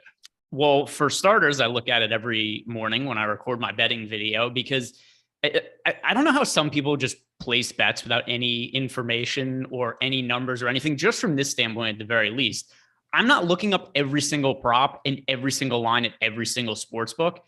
And at the very least, I think it makes sense to go check out OddsShopper just to make sure that you're not betting like a 7.5 prop when it's 6.5 somewhere else. Like you might really like Alex Cobb, let's say over 4.5 strikeouts, but maybe bet it over 5.5 one book. Like you should just be making sure you're getting the best number possible. And this is just a much easier resource than checking every single book that's available. Yeah. And it's all about saving times, right? It's kind of like you get subscriptions. So people save your time. We're not all like Greg, and we're not all handy. So we don't change the oil in our car, right? I pay someone to do that because even though I know how to do it, they had to teach us how to do that in high school. I went to a very small town. It's a real thing. One of the classes you can take is welding. I promise you, I cannot change the oil in my car by myself. In fact, my dad's been bugging me about that because I need to get the oil changed in my car. And I'm busy. I work weekends too, because it's not like sports goes on a break because the oil needs to be changed in my car. But yeah, I need to go to the Jiffy Lube and go get my oil changed. And my dad keeps asking me, did you do that yet? Did you do it yet? It's like, no, I've got shit to do. But I promise you, I can't do it myself. All right. Well, you got people to pay to do that, right? Can't you get one of your siblings to go do that for you? They can't do it either. Like they can go take the car to Jiffy Lube. Oh, so it's a generational thing, EMac, in terms of like, yeah, go to Jiffy Lube. I guess that's true. But the percentage of people in your generation that could change oil in a car is, and people are going to think I'm making fun of you for being old. That's really not the point here. It's kind of an underlying tone of this, but I would say people your age that could change the oil in their car is probably like, I don't know, 70% or something. Whereas my generation, it's like 1%. Nobody could do it. It's impossible. You might as well be asking us to, I don't know, solve like the Pythagorean theorem or something. Like it's just not happening. Yeah, I would think 70% probably 1 in 4 though probably did it, because if you went to a rural school, then that was just what you did. All right, but let's talk back here. We got an interesting question there. 35 lineups. Would you go 70% Castillo? I think that's fine. There are plenty of other ways to gain differentiation. I have been playing it this year a little bit differently because of how the pricing has been with DraftKings. I tend to not go over on the popular pitchers, intentionally go under, but then what it's doing is it's creating me to get differentiation on my stacks from where I cap those. So I've been getting some less than common combinations, which has been doing well. A few years back when the pricing was a lot tighter, the guess was, all right, well, which $5,000 pitcher is not going to kill me? And then I'm going to load up on that. And that's where I can find the extra salary cap. So DraftKings kind of changed the rules of the game with whatever they're doing with their salary algorithm. So for me, I don't think there's anything wrong with that. I think it's an excellent matchup. This will be the third start for Castillo in a Mariners uniform. They won the first 2 games with him against both of them were against the Yankees. So, and this is going to be a much easier matchup than going against the Bronx Bombers. So I would have no issue with that at all. In baseball, rarely will I go over 65% on a full slate. The short slates I will, but on a full slate for pitchers, only because there are so many other ways. If that goes wrong, you can take out the entire field. And because there are so many other pitchers, even if your person doesn't have a great night, then the rest of the field can still easily get to you. Or even if your pitcher has a great night, there's enough chance that others out there do that. And the math just doesn't bear out in baseball, because there's that falling off a cliff aspect, as opposed to basketball, where the proverbial $4,000 point guard playing 35 minutes gets you a gazillion points. You just play that guy. You put that guy in most of your lineups. Baseball's not like that. Yeah, and by the way, this isn't related to what you just said. I could change a tire. I've done that before. I've hit a pothole and fucked up a tire, and I could change that. I know how to do that. Changing, would you agree? Like those are different levels of difficulty. Changing a tire versus Very. like tire's easy. Yeah, the tire's not the hard part. Is figuring out where to put the jack. That's the hard part, or screwing up that up. The rest of the changing the tire, as long as you tighten the lug nuts when you're done, you're gonna be okay. Yeah, you can't really screw up, like you said. If you're really a moron, like maybe Eric can't do it. Like maybe if Eric tried to change a tire, he'd start driving away and the wheels would start spinning off the car. But I could do that, and I have no concern. I'm not going to do anything to screw up my vehicle. Changing oil, though, I feel like I could screw something up. Yeah, I wouldn't even want to try it on the newer car. It's been so long. So I mean, I haven't done it in 30 plus years. So there we go. The last time EMac did it, I wasn't born yet. You weren't born the last time I did it. There we go. What's the tire chains? That can be a pain, especially if it's snowing and you're out on the side of the road and it's dark. That is annoying. But other than that, yeah. I mean, I 4-wheel drive. I don't need steel to prevent me from getting into an accident.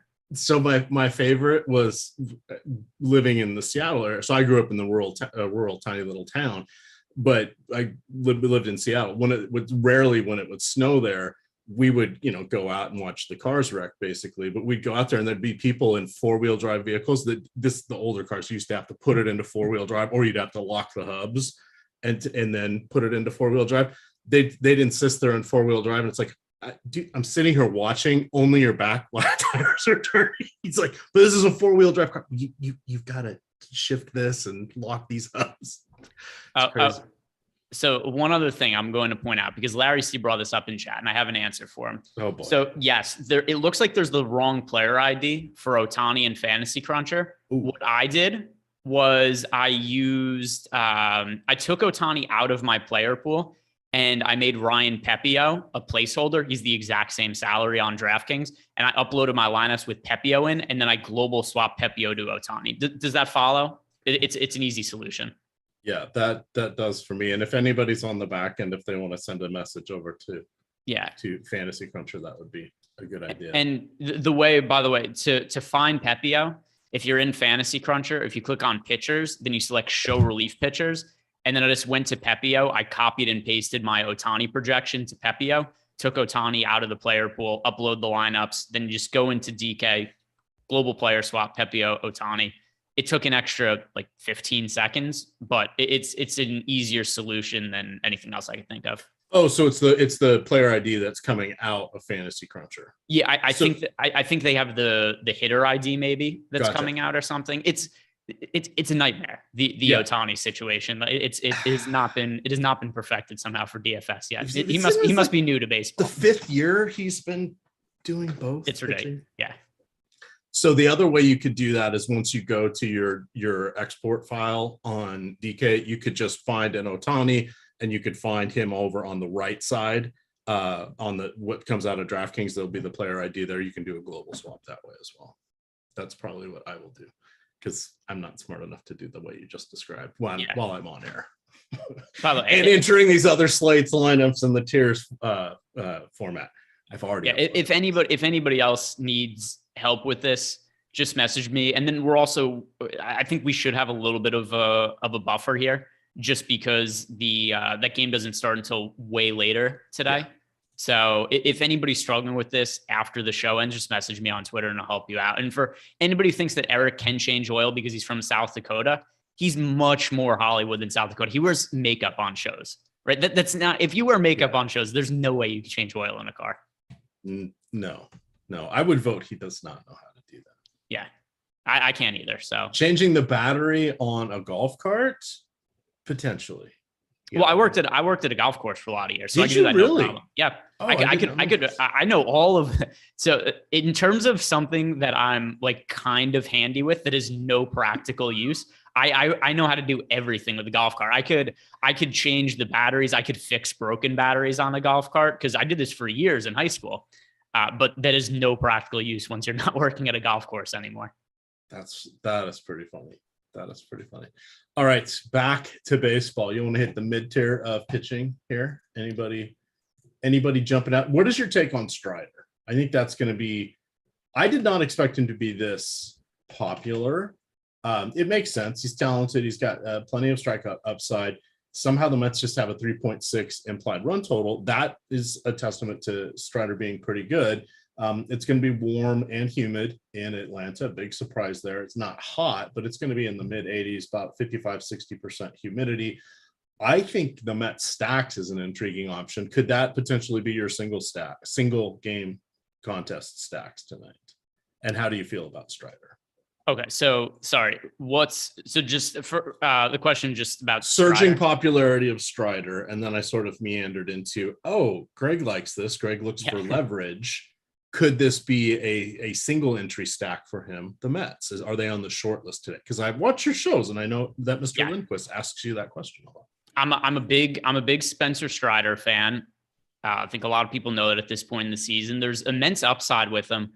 The ownership is kind of there. Here's one thing that's unfortunate as I run my lineups, because I really do like Strider, is as much as I like him, he is somewhat popular against the Mets. We have a higher projection on Alex Cobb than Spencer Strider, and he's $1,700 cheaper over on DraftKings. Over on FanDuel, he's $900 cheaper. And then when we look at the DK slate also, Luis Castillo is only $500 more expensive. We could pay up a little bit, $1,400 more, and get to Garrett Cole. So it's not that Strider's unplayable. If somebody had him in a lineup, I wouldn't say you have to take him out, but I wouldn't play him in single entry or anything like that. And the Mets offense is so good. I just prefer these other pitchers to him. So I'm not getting to him all that much. And that's a rarity for me. Strider, in, I want to say almost all of his starts over the last 2 months, has been one of my, if not my most rostered pitcher. That's not going to be the case today. There's other guys I prefer, and it's mostly because of the matchup and the other options. All right, everybody, like and subscribe. That's always helpful to us as we're surging towards around 80,000 subscribers here. It does give us a boost in the old YouTube algorithm. The likes do as well. It's a free way to give your appreciation, and that makes us happy.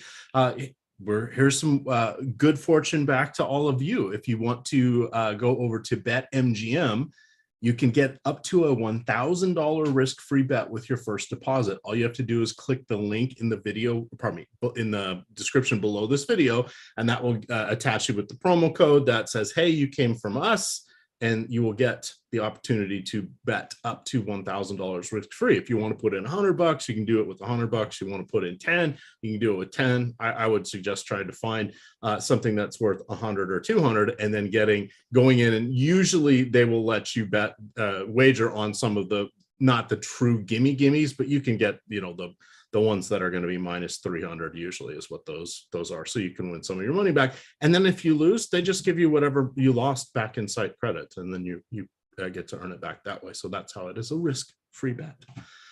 All right. The single entry lineup team, would you consider the Metropolitans as your single entry stack? No, not at all. No. Okay. So a couple of things is I know that we've been talking a lot about how broken the pricing is on DraftKings. So it's not been all that difficult to spend up for offenses. But all of the pitchers I like today, with the exception of Alex Cobb, are generally a little bit more expensive. So I am looking at some cheaper offenses to get to. And the Mets are still very expensive against Strider. Like, we have them with the lowest odds of being the top value stack on the slate by a fairly wide margin. We have them with a 0.3% chance to be the top value stack over on DraftKings today. Very low number, EMac. I know you said there's going to be no math involved, but even 0.3%, That's low probability. And then over on FanDuel, 1.9%, which is a little bit higher, but still very, very low. So I'm finding it hard to get to the Mets, even though I'm not going crazy with Strider as a pitching option. It doesn't mean I'm loading up against him either. All right. And then the sad thing about Luis Castillo gaining such popularity, because of the whole Shohei Ohtani can't be rostered as a hitter tonight, you really don't have a great chance of leveraging against that, only because you're forced to take the less than stellar hitters in the lineup as the also rans, if you will. So unfortunately, no real leverage on that one. Any other things that you want to mention with regards to the pitching? Anything that you think the field's misreading? Anything where perhaps they're going too high or too low on any pitchers? What are you seeing from that perspective? And then we'll get in on stacks. Yeah, Josiah Gray is fairly popular today, and he has a really good matchup against the Cubs. And I know that Josiah Gray has upside. He's been crazy inconsistent this year, but he's projected to be the fifth most popular pitcher over on FanDuel today, and also the fifth most popular pitcher on DraftKings. So, based on the matchup, I understand why people might want to get to him, but he's almost the same ownership as Alex Cobb today, and Cobb is considerably cheaper. So I would much rather save the $900 and go to Alex Cobb instead. So we have Cobb today projected for 22% ownership, where Josiah Gray is at 16%. There's a much, much bigger gap in them, in my opinion, than just what those numbers are showing. I talked before about how good Alex Cobb's underlying numbers have been this year. Josiah Gray is a 5.6 FIP this year. There's also a really big difference in between his projection on Zips and Steamer for the rest of the season. Zips has him projected with a 5.17 ERA. Steamer has him at 4.4. So Zips has him being, fairly bad. Steamer doesn't have him being that awful, but at the same time too, it's not like that's any kind of stalwart at pitcher either. So there's upside just because of the strikeout stuff, but considering that he's popular, I'd rather take the Cubs side because it's a spot with a lot of variance. The Cubs are an offense that could certainly be had. And then on the other side, you've got a pitcher in Josiah Gray. Sometimes maybe good, sometimes maybe shit. And when somebody's going to be popular in that situation, I prefer to play the ownership game, and I lean towards the Cubs. So I'm not playing Josiah Gray because he's popular. All right. Garrett Cole coming in at 50%. Let's do a little over under. Garrett Cole coming in at 51%. DK, you going over or under? Sorry, could you repeat that again? Garrett Cole, 51% on DraftKings. Are you over or under? That is going to be under for me. All right. I think I'm going to go 35% on that. Luis Castillo, 27. I thought he was going to be closer to 40. I think I'm going to say I usually like to go under on these. I'm going to stay 30% for him. Shohei Ohtani against the Mariners, 25%. Over or under?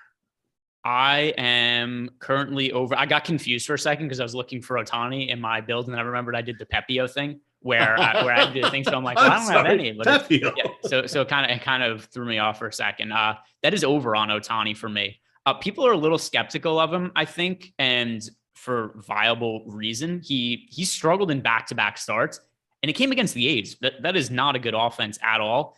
Maybe Ohtani is starting to slow down a little bit towards the end of the year.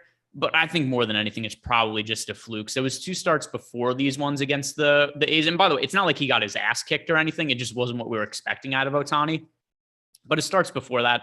11 strikeouts against the Rangers, 11 against the Braves, 12 against the Astros, 10 against the Marlins, 11 against the White Sox, 13 against the Royals. If the field is off him to some extent, and, still mid 20% ownership, it's not like the field is completely off him, but we're not that far removed from Ohtani being 40 to 50% owned on every single slate. And I do think it's gone too far in the other direction now. It's kind of funny as price finally comes up. And yeah, his performance dips a little. It took all season. All season we got Ohtani just destroying everybody. And he has a couple of mediocre starts and they finally get the salary right. All right, I'm looking here. So, because T. McBee mentioned that Eugenio Suarez not in the lineup tonight. That is correct. But they still got Rodriguez, France, Winker, Haniger, Crawford, Frazier, Cal Raleigh, the catcher, Haggerty playing in the outfield, and then Jake Lamb batting ninth. It's it's not an easy lineup. There's no real terrifying names, but the top 5 guys are all above average. Here's the other key, though, also is there's some players that are just kind of matchup proof. And this applies more really to NBA than it does to MLB at times. But think remember when Russell Westbrook was the king of NBA DFS? It didn't matter who he was playing, right? He'd be going up against the Jazz when they had the best defense in the league and played at a really slow pace. Like, he was still scoring 60 plus fantasy points if he was the only guy. If Ohtani's stuff is on, it's kind of the same story. He pitched against the Astros 2 weeks ago and had 12 strikeouts in 6 innings. If he has his best up, nobody's hitting him. It doesn't matter who the matchup is. It could be, it could be the 1926 Yankees. Although that's probably a bad reference because I think the 1926 Yankees, they would see like a 93 mile per hour fastball and be like, what the fuck is this? Like, oh, a slider. But the point is, like, you could throw him up against an all-star team. If he has his ace stuff, nobody's hitting him. So I'm not too concerned about the matchup with Ohtani anyway. It's just, does he have his command or not? All right. As I'm scrolling down through, let's start to look at some people to pick on. So Julio Urias, not really somebody we want to pick on. Marcus Stroman, if only the Nationals were a little better. Glenn Otto has not spontaneously combusted on the mound all that often, but neither has James Kapralian. Kapralian, though, has like 0 strikeouts, and the underlying metrics say crooked numbers are happening at some point for him. Kyle Bradish, an absolute disaster. I think you want to talk about UC Kikuchi. Is it you or is it Lindquist that says he's probably the worst pitcher in the game right now? Oh, so my point on Kikuchi has been, it's been twofold. It's that the Blue Jays had 3 pitchers they signed as significant contracts in the offseason. It was Berrios, Kikuchi, and Gausman. Gausman's near the top of baseball in wins above replacement for pitchers. And at least at one point, Kikuchi and Berrios were last and second to last. I don't know if that is so just, wide range of results on the pitchers they've signed. But Kikuchi's kind of funny because I think he's terrible, but there are still times where I end up playing him in DFS because he 5,300 or whatever. Because he's always really cheap and there is strikeout upside. So, we've seen some of these starts where offenses are chalky against Kikuchi. And if he pitches 5 shutout innings, he's racking up like 8 strikeouts or something like that. He's a 25% K rate. He's totally unnecessary on this slate, and I like stacking against him. But yeah, his numbers this year, no good. He is 5.13 ERA, 5.97 expected ERA, 5.87 FIP. That is good for a negative 0.7 wins above replacement for a pitcher, which I'm almost positive has to be the worst of all pitchers. I will pull this up to make sure that I'm not being unfair to Kikuchi, and maybe he's like the 3rd worst pitcher in baseball, and I'm calling him the worst, which, would be no fair to him. But let's see. Let me sort by wins above replacement over on Fangraphs. Is he last? Yes. Oh, by a wide margin. What's funny? Second last. And actually, here are we've got all these guys going today. The 4 worst pitchers in baseball, EMac, in terms of wins above replacement, are all on today's slate. Could you figure out who they are? We already know one of them, Kikuchi. He's last, negative 0.7. Nobody else is worse than negative 0.2. You said 4 of them are. Yep, 4. Jose Berrios is not far behind either. He's just not bottom. Chris Bubich. No. He's in the bottom 10, but he's not in the bottom 4. Kyle Bradish. No. Kyle Bradish. How is he not in the bottom 4?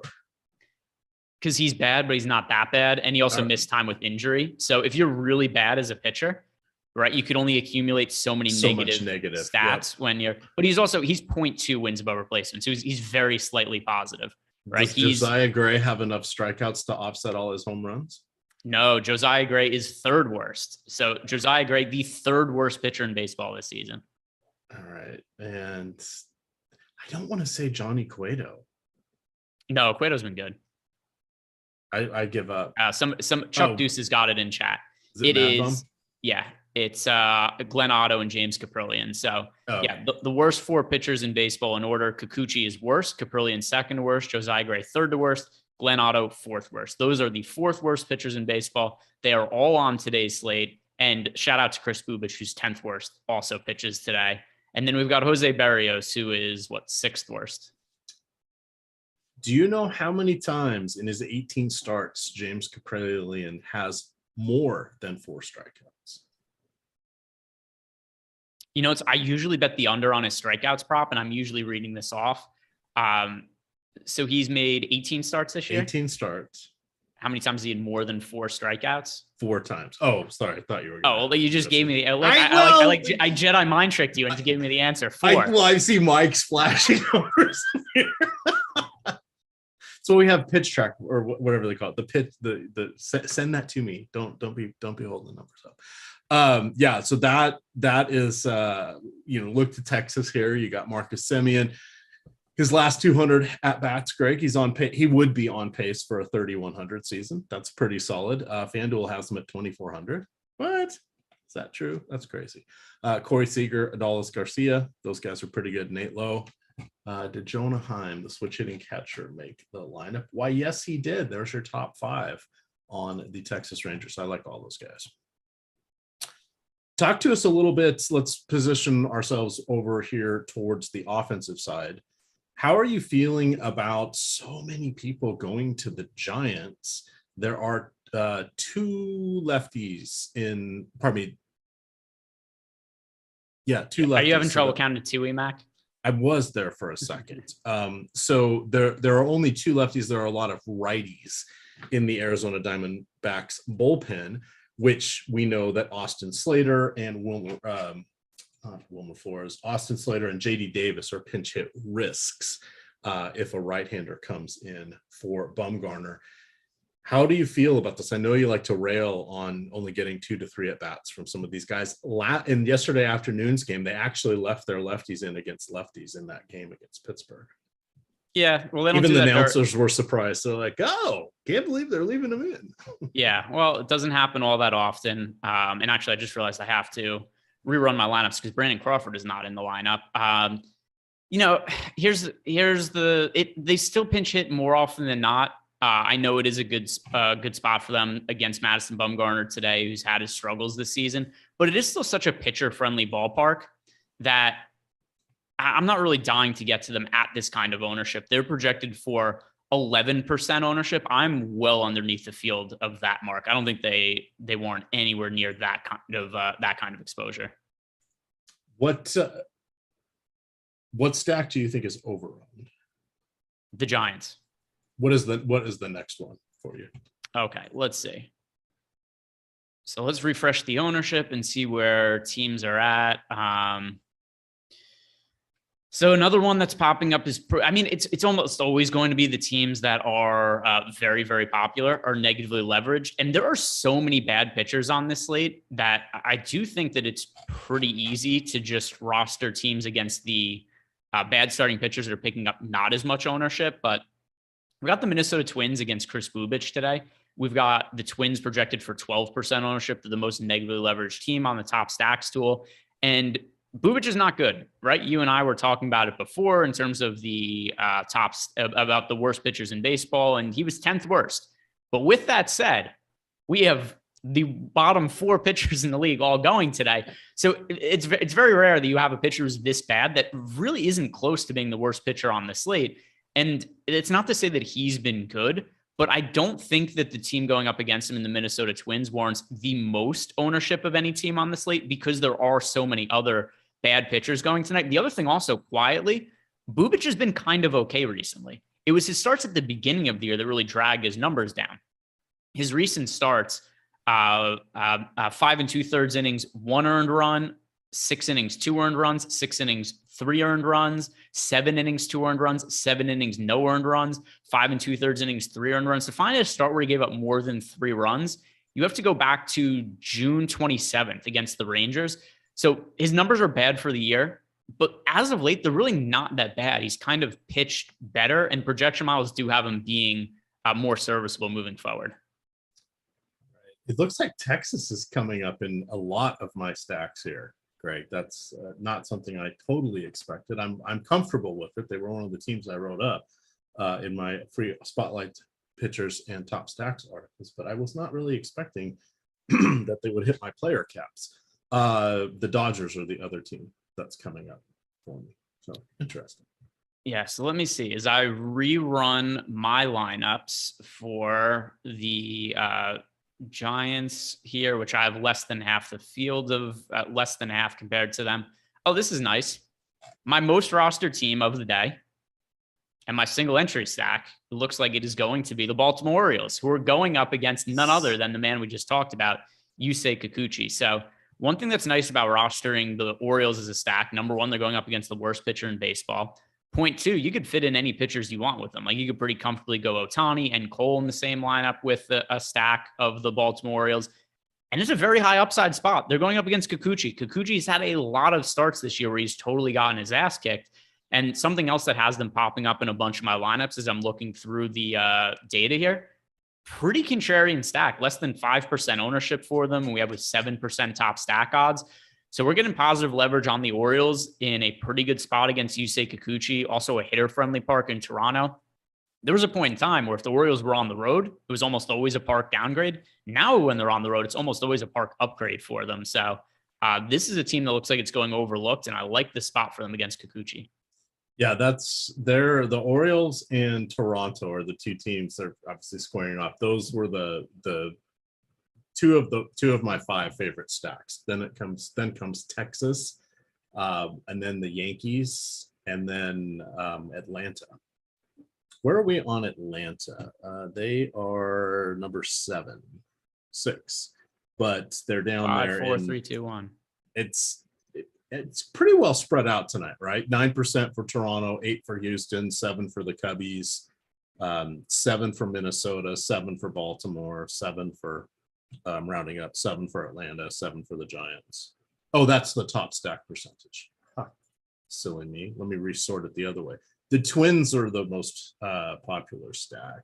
Yes. Texas is third. Okay, that makes more sense. I didn't have this right sort on there. So I like the Baltimore call out, especially since Mountcastle is in the lineup. He got hit on the hand by a pitch in the 9th inning on Saturday night, so he didn't play yesterday. But clearly he's there. And then I don't think they have Cedric.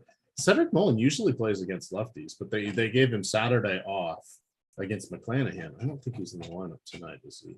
No. McClanahan's having lots of issues recently as well. Yeah. He's not on the slate, so it's irrelevant. But yeah, I think McClanahan is either hurt or is dealing with some kind of underlying injury that he hasn't disclosed to the team. He isn't generating strikeouts, and his velocity's been down. Yeah, but he was what, 2 weeks ago? He was leading the league in ERA and WHIP. Not anymore. I think Verlander is now, but we'll see. All right. Stacks that you think the public is wrong about. Are there any? Wrong in which way? Wrong in as they should not be believing in them the way they are. We kind of besmirched the Giants a little bit. Yeah. So I mentioned nobody's really overowned today. I mentioned the Twins just from a standpoint of Bubic is bad, but I don't think he's the worst pitcher on the slate. And the Twins are just so popular. They've got 12% aggregate ownership over on DK. Their FanDuel ownership is currently sitting at 12.7%. So really popular for them. The Giants, once again, just to reiterate, when it comes to them, they are actually currently the most popular stack over on FanDuel. And while on the surface, I get the upside against Madison Bumgarner, it's just so hard for me to trust a team that's likely going to be pinch hitting. Like I think that we're going to get into the middle innings. Bumgarner probably pitches 4 or 5 innings, comes out of the game, a right-hander comes in, and out comes those a right-hander comes in, and out comes some of those right-handed starters, and some left-handed hitters come in to pinch hit. So it's hard for me to really stack against them, and it's not going to impact the ownership all that much. We saw that. Did you play yesterday, Slate?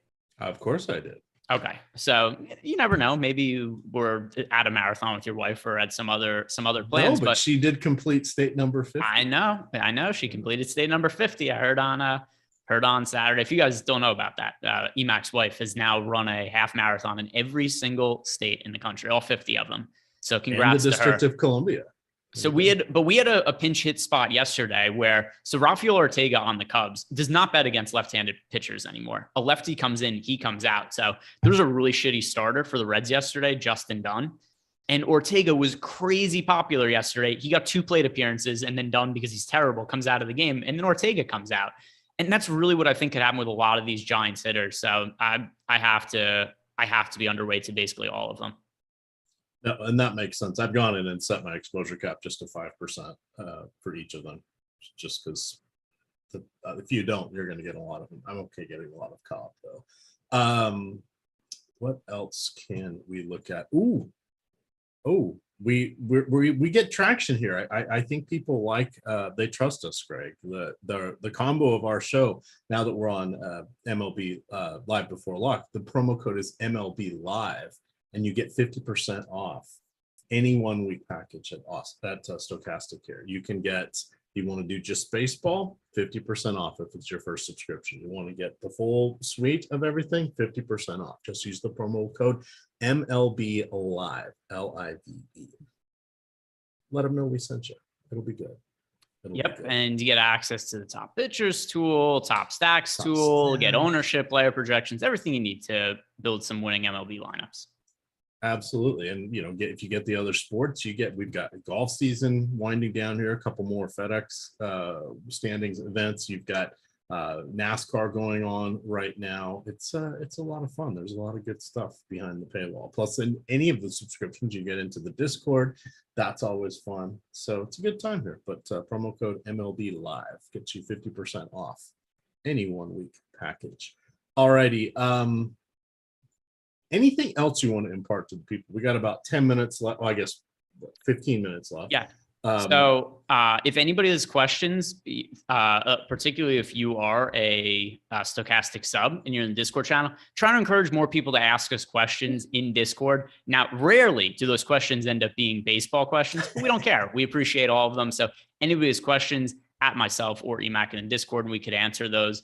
Other than that, let's look at some of the other stacks, because we didn't really talk too much about the stacks that we talked about the stacks I didn't like, but not so much the stacks that I'm actually playing, which is pulling up my lineups right now. So I mentioned the Orioles are the team that I'm getting to the most overall. I also think the Cubs make for a really good leverage stack going up against Josiah Gray. We were talking about his underlying numbers before. He generates a lot of strikeouts, but he's also just been bad and given up a whole bunch of runs this year. 4.81 ERA, 5.6 FIP, and also the propensity to give up power. He's an 18.8% home run to fly ball rate, which goes along with only a 30% ground ball rate. So when Josiah Gray gives up runs, they're generally, a lot of them come via home runs, which is good for opposing stacks.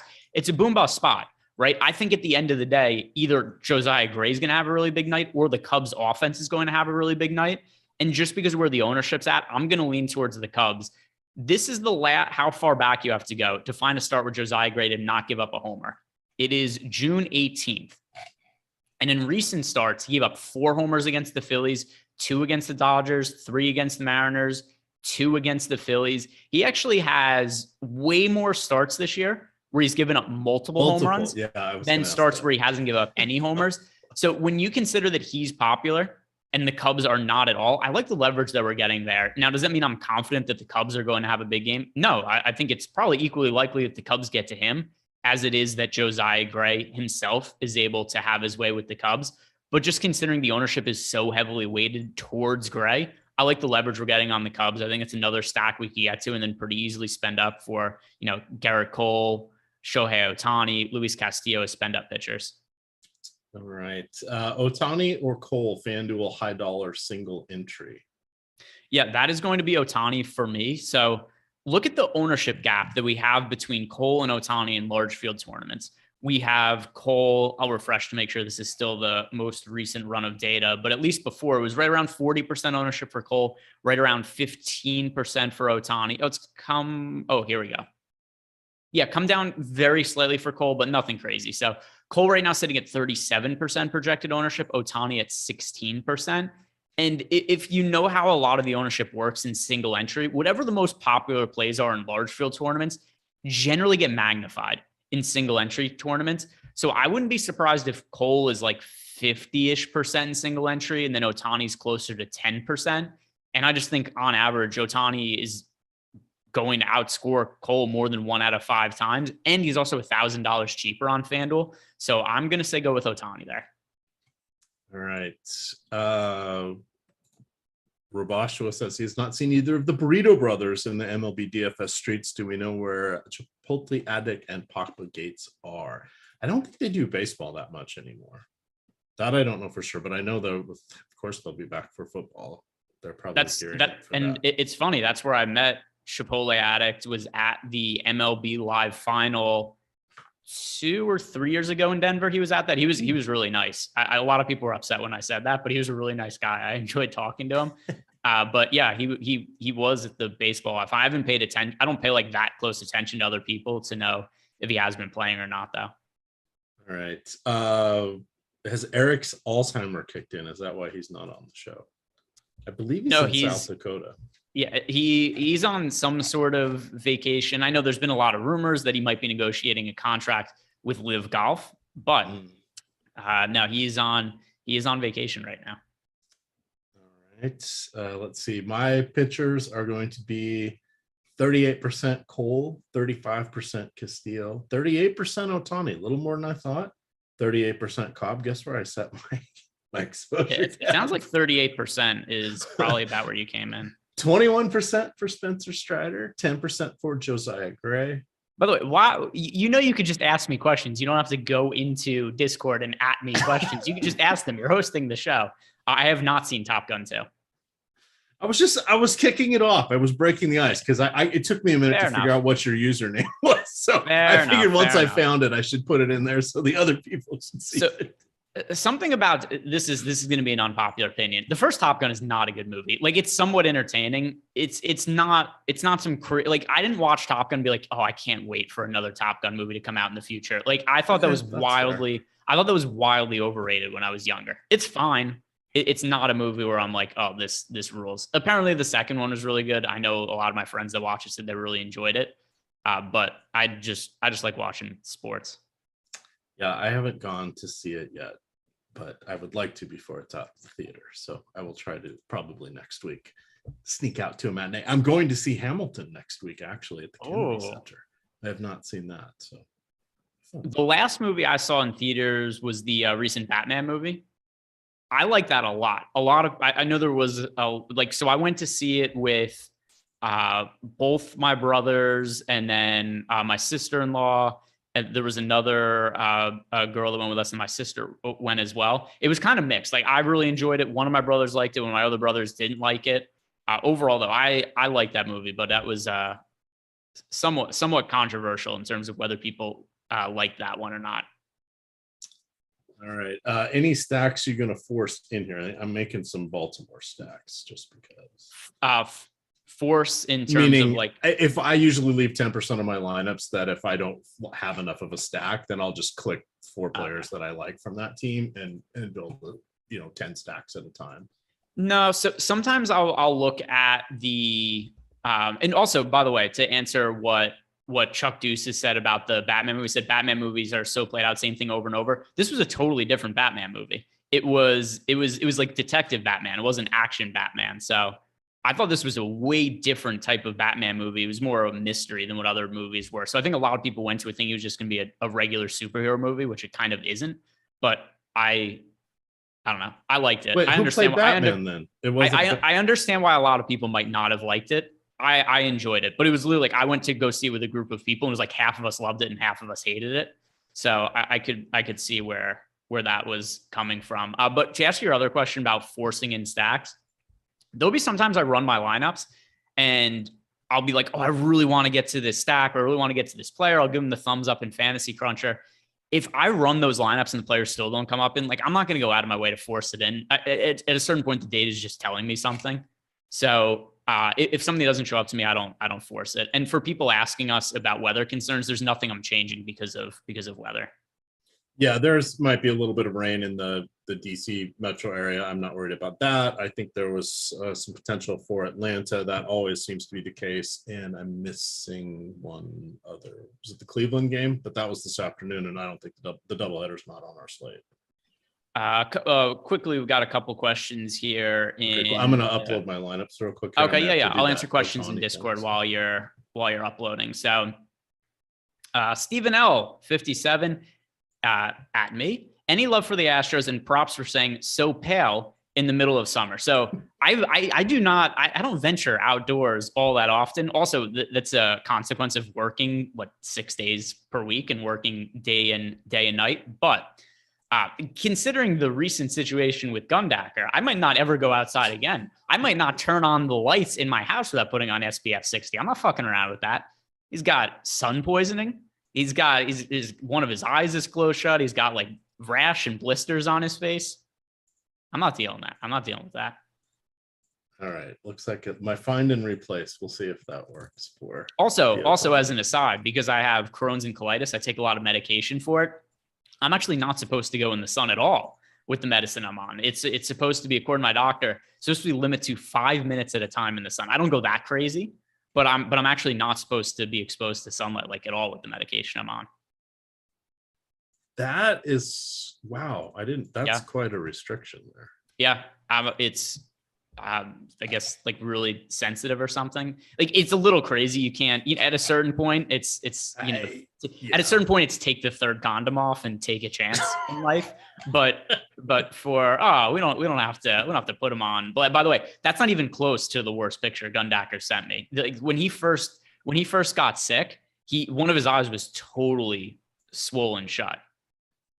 Yeah, that's basically the picture he sent me. And when I asked him, I saw one of the ones on Twitter, and I'm like, "Hey, do you need me to cover for you?" Yeah, I said, I'm around tomorrow, and then he sent me this other one, and its face is all swollen shut. Yeah, I feel really bad for him, and it just sucks. Like I wouldn't want that to happen to anybody other than like a couple people I don't like. But by in large, like I wouldn't want anybody to have to deal with that. It really sucks. But yeah, for me, especially because of the medication I'm on, I'll burn really quickly in the sun. I don't know what it is about the medicine, but yeah, I'm just not supposed to go out like at all with it. That makes sense, I guess. The trade-off of feeling better or not being able to go in the sun, you got to pick feeling better. Yeah, what I do go for runs and jogs and stuff outside. Not like your wife. I'm not running half marathons, but I jog around town. And then also where I live, there's a bunch of restaurants, like I don't know, 6-minute walk from my house. That's usually where I eat. And then there's a mall a mile down the street also. So that's my sun exposure. I walk to get food. I go for jogs, and I walk to the mall sometimes. All right. Shohei Ohtani, Garrett Cole, a Baltimore, and a Texas stack. That's going to be my main lineup.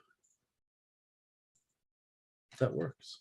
I will upload it. Look at that. I'm in. We're good. We got 4 minutes to go. This is great. Hit that like button. It is helpful for us. We've got a bunch of shows tomorrow. So we're doing this all over again. You can, of course, get Lindy's Likes, Leans, and Locks. That will be out later tonight over on the Odd Shopper YouTube channel. You can get Greg Ehrenberg's Best Effin' Bets of the Day. Is that the name of your title? Something along those lines? It's funny. I like when you have you're swinging around the hot dog.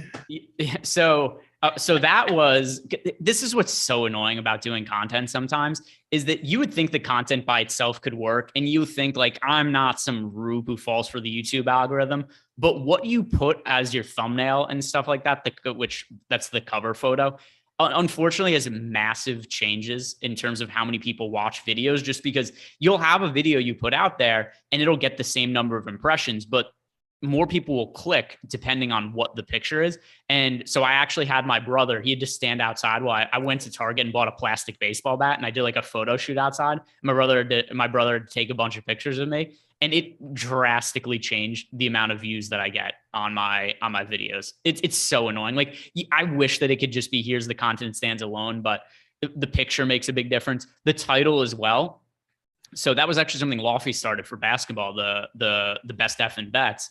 And it was another thing. We changed the title, and it like quadrupled the views on the video. It's so annoying that things work that way, but that's what it is.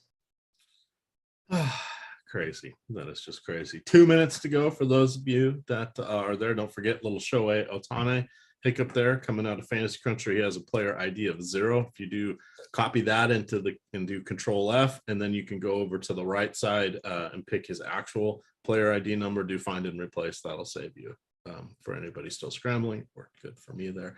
The Rogers Center roof is open. This is going to be a fun one tonight. I think we're going to see some home runs. Any bets you want to throw out there other than the over on Cole's strikeout, or pardon me, Cobb's strikeouts, and probably the under on Caprillion? I'm indifferent to Caprillion, but let me pull Odd Shopper back up. If it still exists, 9.5 was the over-under for Garrett Cole's strikeouts. That's just such a high mark to get to on average. So I like the under 9.5 on Garrett Cole. As I'm looking at Odd Shopper, the under 9.5 minus 134. We have that hitting 71% of the time, because that means he's got to get 10 strikeouts to win. I've picked the under on 3 what I thought were pretty high numbers to get, including one of them for DeGrom in my article each of the last 3 days. I was wrong 3 days in a row. Sometimes you're going to lose these. It's not that I'm choosing someone message you, it's because you're picking the unders. It's like, do you not understand the concept of over and under? They're trying to pick a number that is going to be what it is. And then you go whichever you strongly believe in. Picking unders doesn't mean you don't believe in a player's talent, and it's not a sucker's bet. In some cases, I think you really should look long at the unders. We have Cole projected for the most strikeouts of the day, right? We have him projected as the highest fantasy pitcher today. We have him projected for over 8 strikeouts. That's a lot of strikeouts. But the over-under is 9.5. We have the under projected to win 70% of the time. It's just such a big number off the top of my head, because from when I recorded earlier, I believe he's made 22 starts this year, and he's gone for 9 or less strikeouts in 16 of them. And it's not like the Rays are the worst offense in baseball or anything like that. So we know Cole has strikeout upside. Like it's apparent. We see some of those games where he's on, but I think way more often than not, he's going to be under 10 strikeouts. Right. So we're getting some love in the chat. Thank you, Malakar. Thank you, Tom Spalding. Always fun doing shows with you. Sammy Telesco, the Buffalo War Pigs. Come on. We haven't seen Sammy in a while. I'm sure he'll be around for all of football season, but good to see you. Red Skittles is living in chat there. I saw T. McBee was in there. I'm missing somebody. Steven Leibowitz is there. Eric Traub is in there. A lot of our usuals. We appreciate everybody watching. It makes the shows fun to do, and we have so much content that's going to be coming out here for football. I think we're going to have to add another YouTube channel, Greg, or at least some point we're going to end up doing some simulcasting. I was looking ahead at the schedules. Baseball regular season ends October 5th. Hockey, I believe, I want to say starts like around October 11th ish. And then basketball, I think, is a week later. So there's going to be some crazy overlap with football, baseball playoffs, hockey, and basketball all going on together. You'll get the NASCAR is going to be coming down the home stretch. And then, of course, every Saturday, or most every Saturday, you've got MMA. There's all sorts of stuff coming up here. We're going to be like you, Greg. We're just going to stay inside all day. Hey, well, I have dinner plans today, so I'm actually about to leave and go outside. It is time for some Chinese food with my family, because my sister goes back to college on Wednesday. So a couple more days hanging out with the fam.